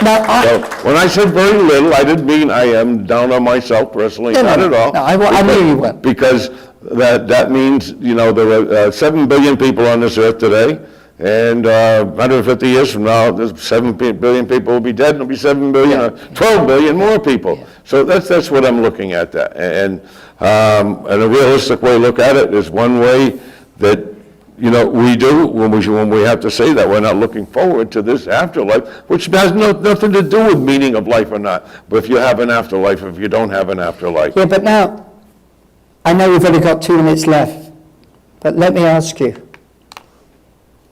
I know you've read the New Testament, but when did you read it? I've read parts of it over on occasion. I've never read, I'm not a biblical expert. And the one probably most boring thing is an atheist who is, because they go out there and argue with people who have a religion and go on for hours. So I know enough maybe to be dangerous. And but have you read it? No. No. I haven't finished my question. Have you read the 4 Gospels, the eyewitness accounts? One of them's an eyewitness account of the life of one who is alleged to have come back from the dead. No, I haven't read the whole thing, no. Isn't it wisdom that you do? No, I've read, people who have written about that and said, that this stuff was written well beyond the time of this person you said supposedly rose from the dead. And it's probably the only person in history with that much merit who never had one word written about him at the time he was living. But Julius Caesar had stuff all over the place. But Jeff, if I haven't read it, no. No, okay. I haven't read the whole thing, no. Is it, look, I do a lot of speaking with people from all walks of life. I go out into the open air at home in our cities, Oxford, Cambridge, and I seek to engage people who disagree with me strongly, right? And this is often the case that I find, and I'm not blaming you, Jeff, that people have not read the source material. You made a point in your presentation that we always need to get our facts straight. And these people who are lying, you're quite right, about what was it called? The people, the Planned Parenthood and all that stuff. You're quite right, they were lying. I'm saying we also need to, and you need to look at the source materials, the Bible, and read the 4 Gospels and look at the resurrection of Okay, Christ. yeah, now I can come back with, I mentioned Lawrence Krauss, and I mentioned a 1-hour video. That does not mean you should read every article No, I'll look at Lawrence that. Krauss ever had. So I've read some things on about it, and some things I find quite, outrageous in the Bible. There's a couple of quotes that I really find, especially Psalms 14.1, about people who don't believe in God are worthless and useless and we're basically scum of the earth. Not those words he used. So I don't have a lot of, I've read portions, I've read parts of it, probably like anybody else. You should get an atheist who's a biblical expert, and like I say, you can talk to him for 5 hours, and both of them you'll be knocking your heads against the walls. So that... Read John's now, who wrote them? Okay, we're actually out of time here for the discussion. Thank you very much. Can we give them a hand?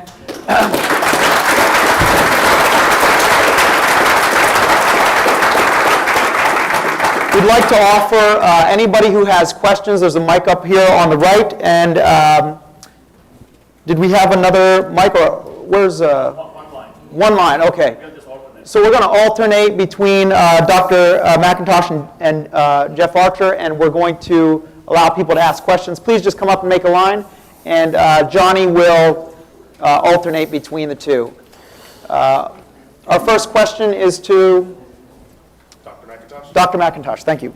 I'm sorry, one more. Please keep your questions as brief as possible. Please no statements. If you've been to debates, you know how this goes. Please no preaching. And just ask a quick question. Get right to the point. And I don't want to have to cut anybody off, but I am a wrestler. If I have to come down, no, I won't really do that. But also, one question per person, please. One question. Ask your question, and if you could just have a seat, that would be wonderful. Thank you.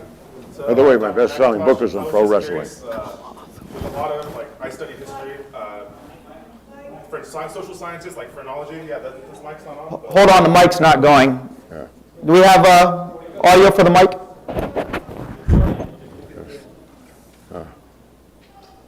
There we go. So my question is regarding social sciences that existed a while ago and their relation to intelligent design. And with that said, social sciences like phrenology presupposed existing, they had theories regarding minimal or little empirical data gathered in science, like brain bumps, stuff like that. So could it not be argued that presupposing intelligent design from biological mechanisms like engines or tails and flagellas and that kind of thing could not be debunked in the future by empirical data using more traditional biological or just science in general? Okay. It is possible that people might find that there is a further mechanism involved, but that mechanism itself will then invoke a design argument. Because in parallel to what we find when we make things as engineers, and I'm involved in mathematics and engineering, I'm involved in aerodynamics and building aeroplanes, we can see the mark of design. And what I was saying is that, moving on to the intelligent design prediction that junk DNA was not junk, right? That actually showed that the intelligent design thesis worked very well. So I would suggest to you that the design proposition does actually work. Okay, and I'll just leave with saying, is that not a disjunctive fallacy in itself by saying if there is a watch, there must be a watchmaker, or what if a pantheon of watchmakers exists? What it presupposes an intelligent designer of only one? What about an intelligent design pantheon? And this is what I'm saying, that's limitations of Judeo-Christian or any sort of monotheism or organized religion. And so, I mean, that was less than a question, but thank you. Yeah, well, I'll just briefly answer that last bit. The transcendental nature of the world is, I was actually speaking about when I said that there is information which is non-material.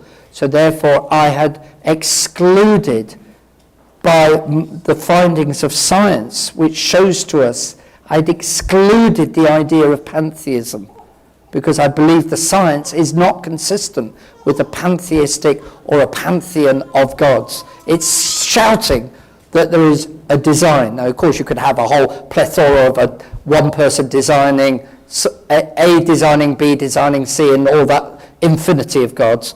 but then that just pushes the argument way back, and that's a well-known fallacy. It's simply to say that there is every reason to believe that there is an infinite God who has made a finite world, not an infinity of finite gods.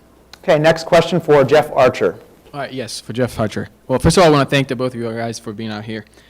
So the question is, because it seemed like you understood that Dr. Andy McIntosh was pointing out that you don't have morality or you don't have truth or knowledge, but you clearly do. So, but the question is, how do you account? How do you give an account for truth, knowledge, or reality without appealing something that's internal to that reality? How do you give an account for that reality? Because if you're going to appeal something internal, you're going to beg the question. I read my school books. You asked me. Well, that's something within the reality. How do you going to give an account for it that's not... I don't know how. Of course not. This is something that is beyond science, and the science admits it. So, you know, you can make up whatever you think about it. I don't know. Dr. McIntosh? Hi, yes. I want to thank both of you guys again. It was wonderful to hear your arguments and thoughts, Dr. McIntosh. And while I don't personally believe in any gods or God, I must say I disagree with some points of Mr. Archer's, and might add that while he claims that Dr. McIntosh gets off topic on some points, that maybe both of them do. But I have read my 4 Gospels and know my surrounding culture, and find it really interesting that you bring up rationality and the difficulties of reasoning and knowledge. Like you mentioned that... Do you have a question? Yeah. Because reasoning is difficult, you talk about logical loops, axiomatic problems and stuff, such as your prime example being Gödel's theory. I think that I agree that that is a problem for all people, and that while that is a problem, I think that's the project of postmodernity.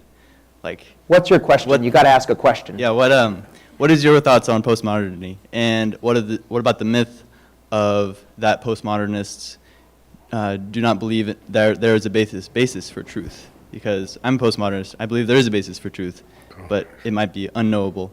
I'm just wondering what your thoughts are on that.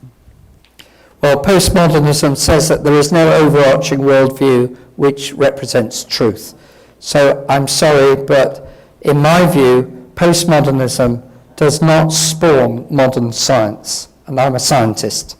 I believe in the hard reality of making things work. And the only way you can make things work is to believe that what you're looking at is representative, because you're looking, right? But it's representative of something hard out there which is true, right? So postmodernism is a very nice position to take for some, but it's usually sitting on the back of a lot of people who are doing some hard engineering in the medical world in particular to support all these postmodernists who are saying that there is no overarching world truth. You don't go to a postmodernist to get yourself operated on when you're dying of cancer. Okay, next question for Jeff Archer. My question is directed to Jeff Archer, but either one of you, I'd wish for you to answer. Explain to me the Euthyphro dilemma, please. Say that one more time, I'm sorry. The Euthyphro dilemma. Could either one of you explain it for us? Which dilemma? I think Euthyphro. Did you? Which one? That's my point. Because you both talked about philosophers, etc., and the doctor talked about a philosopher, but if you don't know what the Euthyphro dilemma is, how dare you come and tell us about morality and that it has to come from some beyond? Okay. Okay. I think you need to say something, Kevin. I'm not familiar with that. I'll have to look. Well, I think we are going to have a meet and greet afterwards, so if we want to get a clarification, that'd be I wonderful. think you need to clarify what you mean, and then we can try and address it. I don't want to clarify what I mean by Euthyphro dilemma, sir, because you talked about who should know philosophy. And if one is talking about the philosophy of religion and does not know what the Euthyphro dilemma is, it's problematic. It means fallacious arguments are being made. Okay, next question. If I could I make a comment real quick, and then my question is for Dr. McIntosh. We really would like you just to get right to the question. We got a lot of people to go here. Okay. I'm an electrical engineer, so when you presented everything about the flagellum, the gears, the motors, the stators, literally things that I mess with through work and stuff, really cool stuff. And I will agree with you, if there is an intelligent designer that made that stuff and went through all that trouble to make that stuff, don't you think that intelligent designer did a very unintelligent thing to try to convince us that he's real by using the Bible? Okay, that's Dr. McIntosh, go ahead. Thank you. That's a delightful question. Thank you so much, because it gives me an opportunity to say something. The Bible is not written such that you can get there by x plus y equals 4, and then to do lots of deductions. Because the Bible is not just about mathematics. It's not. It touches on it, obviously, in places, touches on reality, physical, and all the other things. But the Bible says itself, it's written, that those who see may not see, and those who listen don't hear. Because the Bible is about sin, death, judgment, responsibility.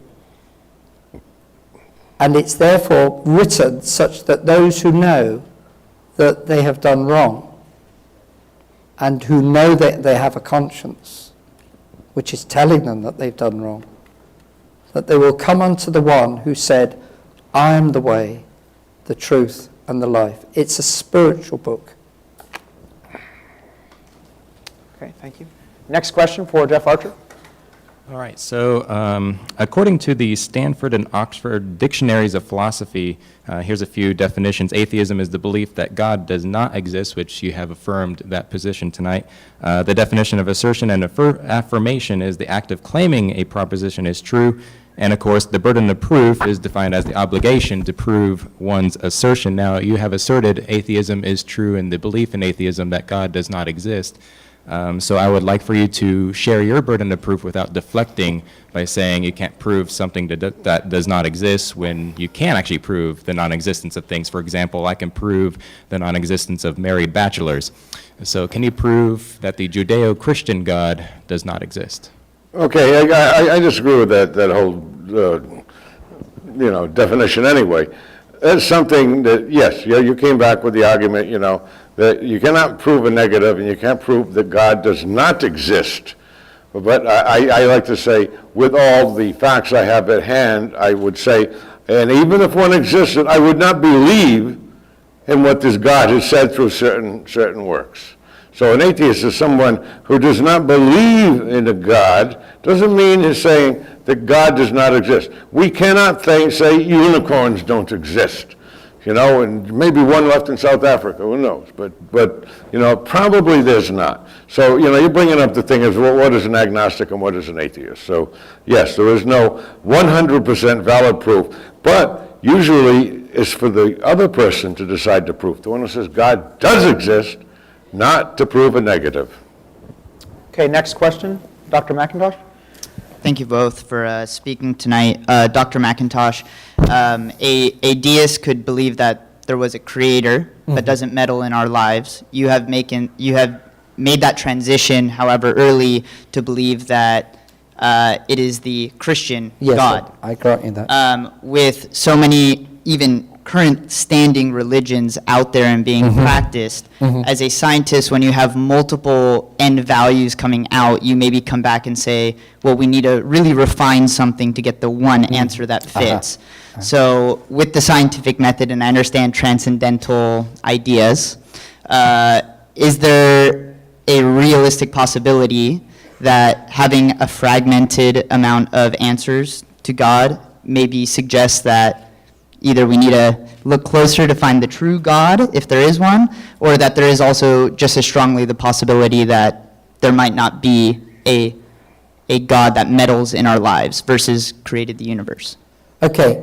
There is, in my view, but I think one has to go with a sense that light is in the world and is reflecting of some people who are trying to search. So some of the writings I don't immediately dismiss, because there is some semblance of light coming from them, right?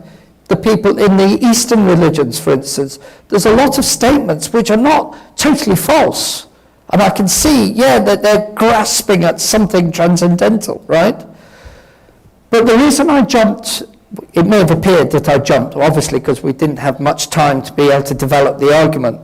But if I was to actually spend time with you, go to McDonald's or go to Costa Coffee somewhere, and just chat with you, I would say to you, if you've got somebody who is claiming that he is God incarnate, and if you've got allegations that he has both died and risen again, I would suggest that it would be very wise to start with that claim first, right?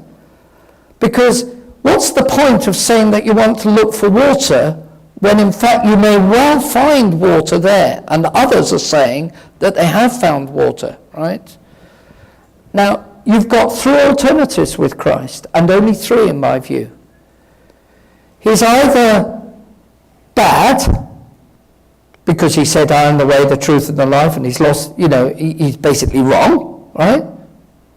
Or else he's mad, he's lost his marbles, because he said, I am the way, the truth, and the life, nobody comes to the Father but by me. Or else he's God. You can't have the alternative that he's a prophet, just a good man. Because if he's a good man, why did he say, I am, basically, he that has seen the Father has seen, he that has seen me, rather, has seen the Father. He claimed deity. So, do you see that you haven't got the alternative that many people think that you should have with Christ? And I maintain that there is only one alternative left when you look at it logically. Because when you look at his life, you see what he did. We'd have to go into the manuscript evidence to support the authenticity of the writings, and I know I've jumped through that hoop, and that requires a lot of work. Dan Brown is irrelevant, right? The manuscript evidence for the New Testament is overwhelming. Thousands of manuscripts, right? And I maintain that when you look at things very carefully, the resurrection of Jesus Christ stands heads and shoulders above every other single fact showing to us that this man is the Son of God. Okay, next question for Jeff Archer. I want to thank all three of you for putting on this exchange. But Jeff, you mentioned facts throughout your presentation, your opening statement, your rebuttal.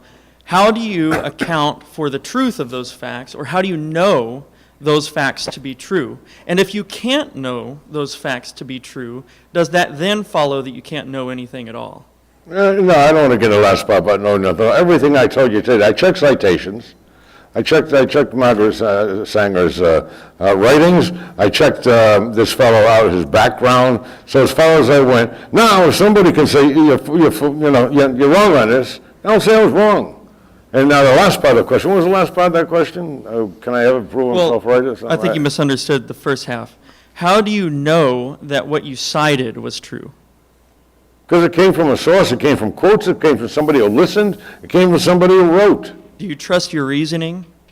On that one, of course I do. Yes, I looked into it deeply. If somebody disproved me, fine. I was wrong. Okay, next question for Dr. McIntosh. I'm tall, so I'm going to take this off the stand.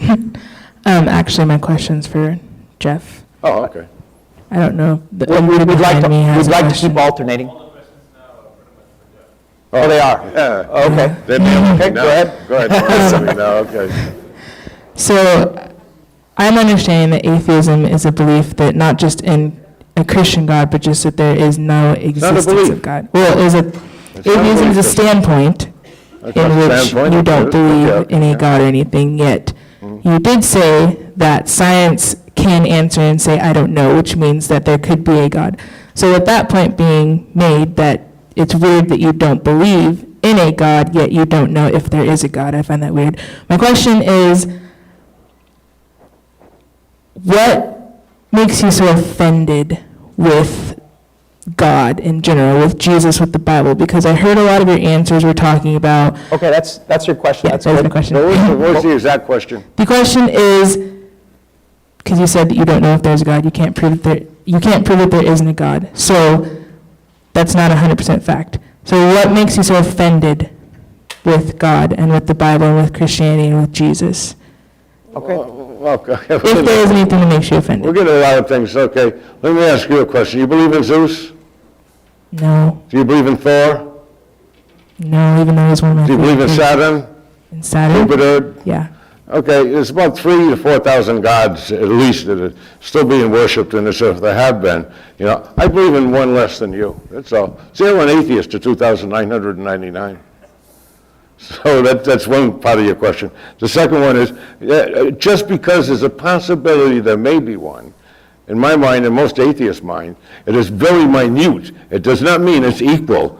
There's an equal argument on either side. There isn't in my mind. And when you talk the Bible, there are so many things in there that have just been disproven archaeologically. I mean, we can get into the next 20 minutes about this, so I wouldn't even want to go there. But as far as that, from what I have seen, now if something ever convinces me someday, proof comes forward, and I will say I was wrong.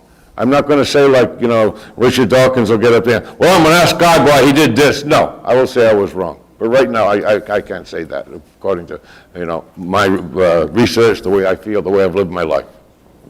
Thank you. Yes, Dr. Archer, my question regards the comments you made on global warming. I happen to believe in God. That happened for me when I heard the Are You Experienced album. I'm sure you went through that experience with Jimi Hendrix. At least believed in some type of intelligent something out there, maybe not, but you stated that there are skeptics with global warming. Now, I'm wondering why you didn't differentiate between those who say that it's man-caused and caused by tectonic plates lifting up, like I was taught by a professor here 40 years ago. Why you're not making that differentiation? Like, everyone that's against global warming is some lunatic or some theist or something, but there's a lot of people that believe in global warming that don't believe that it's man-caused. Who's the question for? Why are you not is bringing it for that me? into The question for education? me? Well, it's for you, maybe. Okay, yeah, I also, no, you're right. I generically use the term, I should have been more specific, that humans definitely, in my opinion, and from the scientific data, had a huge contribution to this. And by the way, Hendrix, had he lived, I don't know, most people don't realize that he switched to jazz. And today, if the guy was living, we probably would have forgotten his rock and roll history, so maybe it's a good thing what happened to him. You don't believe in the tectonic plates lifting up? Oh, they're lifting up, but there's other causes that make them lift up. I'm not a geologist, but I read what they have to say about this. If I don't know much about it, then I go to the experts, and many of them, you know, conclude that it is man-made, and it's possible, yes, the plate tectonics are moving all the time, we know that. But what makes them? And it could be what is generically called global warming. If there's anybody that has a question for Dr. McIntosh, if you want to move to the front, you can cut. Anybody? I can address this to Dr. McIntosh instead, because my question is given the evidence that is put forward so that skeptics like me and you, Jeff, and others can be satisfied. I wonder what someone would do with a statement like this. I'll ask Dr. McIntosh. When you go back 1,000 years before Christ in the hands of the Jewish community that was hostile to the Lord Jesus Christ, and you have this statement in Psalm 22, verse 16, they pierced my hands and my feet. They look at me, they stare at me, they part my garments among them, they cast lots for my vesture. Just a few verses 16 through 18 in Psalm 22, 1,000 years before Christ. They had not yet invented crucifixion. So I'm wondering, you can answer this, Doctor, where there can be any other explanation than an eye that sees the future like we cannot. Okay, the question is on prophecy, in that case of the crucifixion of Christ 1,000 years before, and as the questioner is indicating, it's not just isolated. There are many prophecies like that. And I must admit, I find it very powerful evidence that that book is staggeringly relevant, because if it could make prophecies like that, which are shown to be made in a book which the Christians could not alter, the Jews were known as people who, very faithfully handed their records down, and they were against Christ when he came. It is powerful evidence, and thank you for raising it, but I don't know whether Jeff would accept that or not. He may have a different view. He probably does. Well, yeah, I don't even want to get into that. Okay. Hi, my question is for Mr. Archer. Yes. The very famous atheist Stephen Hawking, in his book A Brief History of Time, said that if the expansion rate of the universe was off by 1 part in 100,000 millionth, our universe would collapse on itself. So without a designer, how do you explain how our universe is perfectly designed for our existence? Well, yeah, I've heard that argument 1,000 times too. I mean, does that mean if one went off, it may have gone another way? Sure. Maybe if the comet didn't hit the Earth, 65 million years ago, we wouldn't be here today because the largest mammal was the size of a pinhead. So, yeah, these things happen. It's the way that it has evolved. So, Hawking said that in '89. I don't think he was, making reference literally to anything theological about it. Thank you. I want to mention the Euthyphro dilemma that was brought up earlier, if Dr. McIntosh would like to respond to it. It's from Socrates, talking about the monotheistic version is something right because God commanded it, or does God command it because something's right? Okay. It is a dilemma, and thank you for amplifying it, and it's a pity that the person who was a little bit annoyed that we didn't know it seems to have gone, but thank you for amplifying on it. We're not encyclopedic in knowledge, either of us, so we do need things spelling out to us. Yes, I have come across that. In my view, something is right, period. So the answer to that dilemma is that truth is, period, right? But the answer to the apparent chicken and egg situation that you've got there is that Jesus Christ said, I am the truth.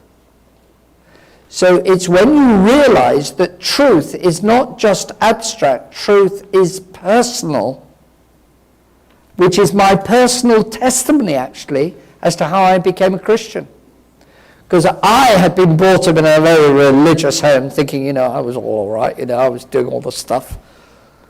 And then somebody said that I needed to know Christ personally. And I suddenly grasped that if truth is truth, it must involve a relationship as well. And that's what I was trying to get at with Jeff, actually. That he is a person, and I respect Jeff greatly as a person, right? Where does that personhood come from? And that's really at the bottom of this dilemma. Is God, is truth without God first? Or is it God and then it's truth? The answer is, as probably Socrates realized himself, or maybe he didn't, is that truth and God come together as a person. And so there isn't one before the other, because Christ is an eternal being. There never was a beginning to the Lord Jesus Christ, and he is the truth. Okay, we've got a little bit less than 4 minutes, just so you're aware, before I've been told to cut it off. So go ahead, next question for Jeff. Yeah, my question's for Jeff. Science says that matter and energy cannot be created or destroyed. Do you believe this applies to the energy in a human body, and if so, how?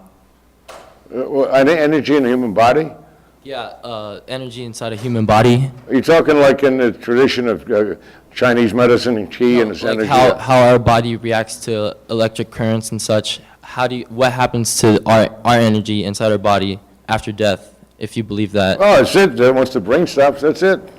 But matter and Eternity, energy. flow in the fauna, they eat on us like we ate on them the whole time. So at the beginling I said matter. No, I don't believe we have energy, this energy that comes from the body, no. Well, okay. Well, that's what you answer me. For Dr. McIntosh, recently it's been published that Einstein said in a letter to a German author in 1954, all religions, childish superstitions.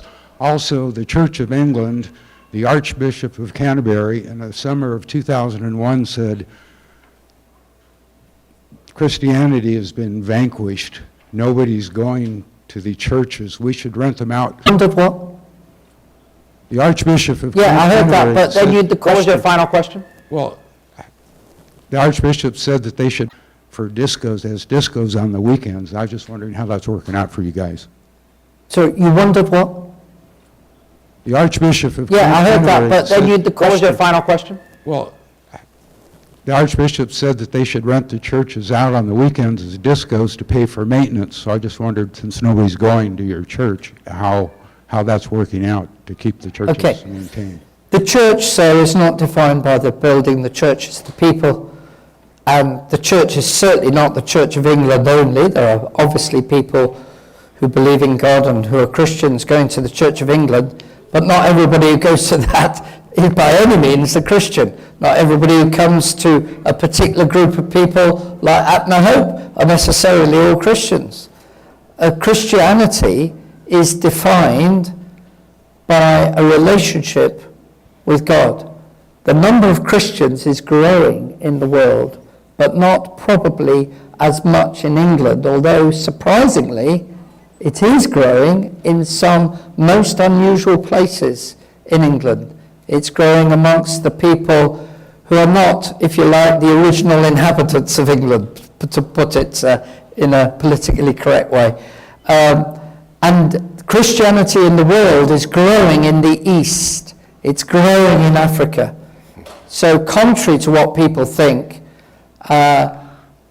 China in particular is seeing an explosion of Christianity, which the communist government just cannot keep a lid on. So, but I don't go by numbers. Even if the numbers were going down right across the world, it wouldn't, for me, alter what is truth, as we were saying in an earlier question. Truth is truth. Even if only 8 people believe it, which happened in one point in the world, God removed everybody else and only 8 people were left. Truth is not defined by numbers. Thank you very much. I think that's a good place to end. I'm sorry for those who are still in line there. Thank you very much. Can I ask one question? Anybody want to bid on an autographed baseball? Hey, we'll do that at the end there. We are going to have a raffle. Maybe we'll put the baseball up too. I'd like to end with this quote. This is from Proverbs. It was written by Solomon, who, by the way, was not an Englishman. As iron sharpens iron, so one person sharpens another.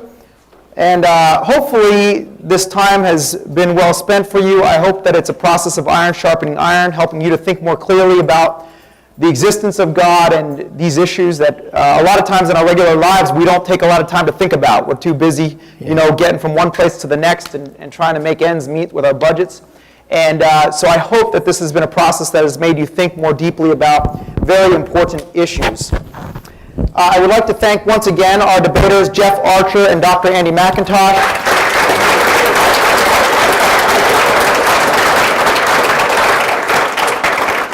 I would also like to thank Ross and Mindy Chenault with Ratio Christi. If we could please give them a hand. I think they're out at the table. Please stop by their table and pick up their literature. That would be wonderful. And then finally, we would like to thank Apna Hope for hosting this debate and putting so much effort into what they're doing.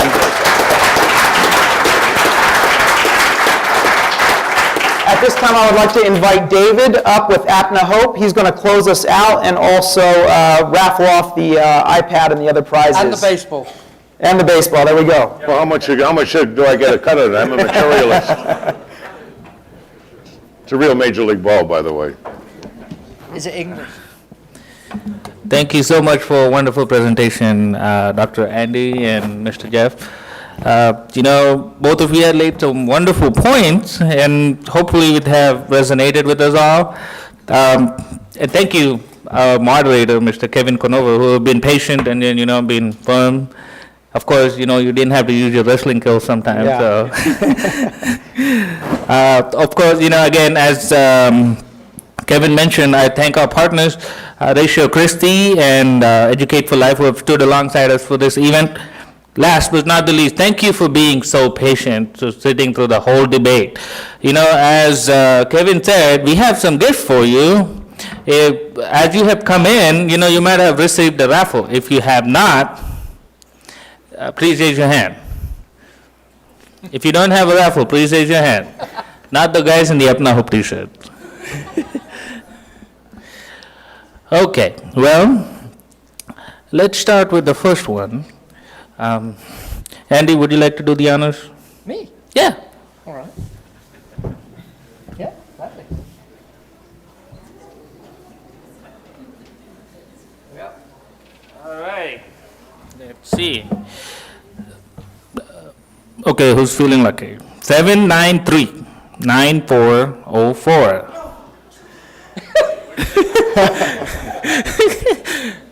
Oh yeah, we have a winner. Please come on up, sir. Please come on up.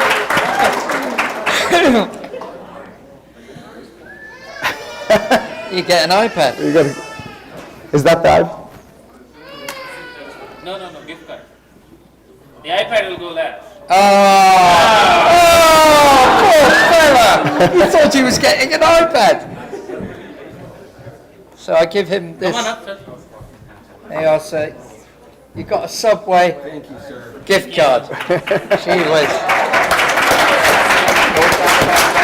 All right, the rest of you are still in the running. Mine. So let's see. Got suspense. Okay, Mr. Jeff, would you like to do the honors this time, sir? Yeah, sure.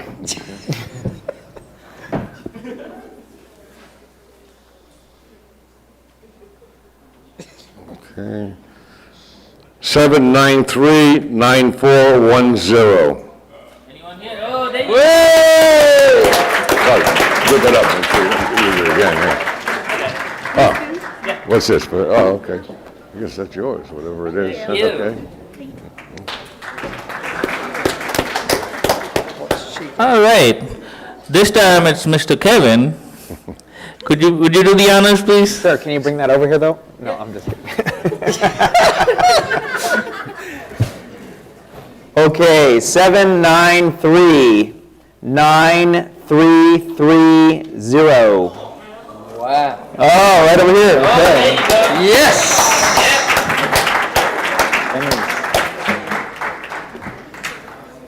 There you go. You got a cookie. A bit more than a cookie.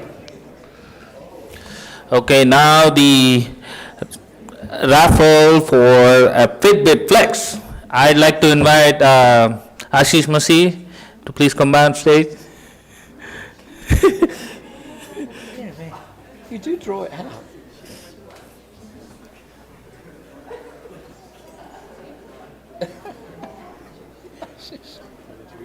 There you go. 793-9350. 793-9350. Oh, there you go. We have a winner. Woo! Yeah. Look at this.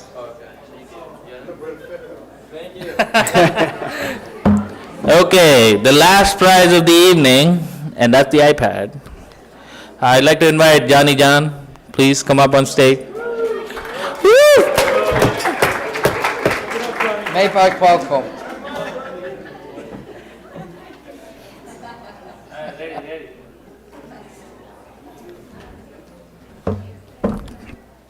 And the number is 793-9342.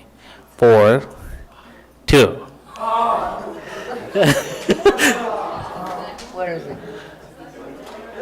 Yo, there you go.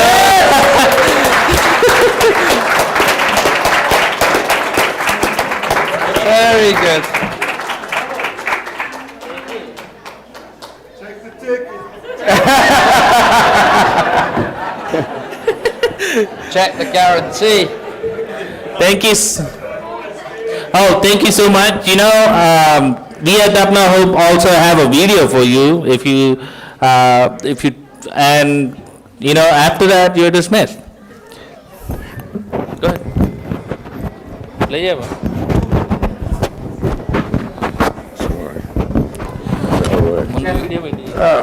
Okay, no problem. Great to meet you. Yeah, no, we have some good things thrown out there. So. Okay. I wish I had known we would have the Leeds, because I would have pulled a step before I even started the show. I didn't know we had to have stand-up mics. Would have been a lot of fun. Yeah, we've had a good time. Okay, how the hell do you Thank make you this? for being such a gentleman. What? Oh, yeah. Thank you. He's leaving for China tomorrow. Oh my God. He's going to speak in China for a week.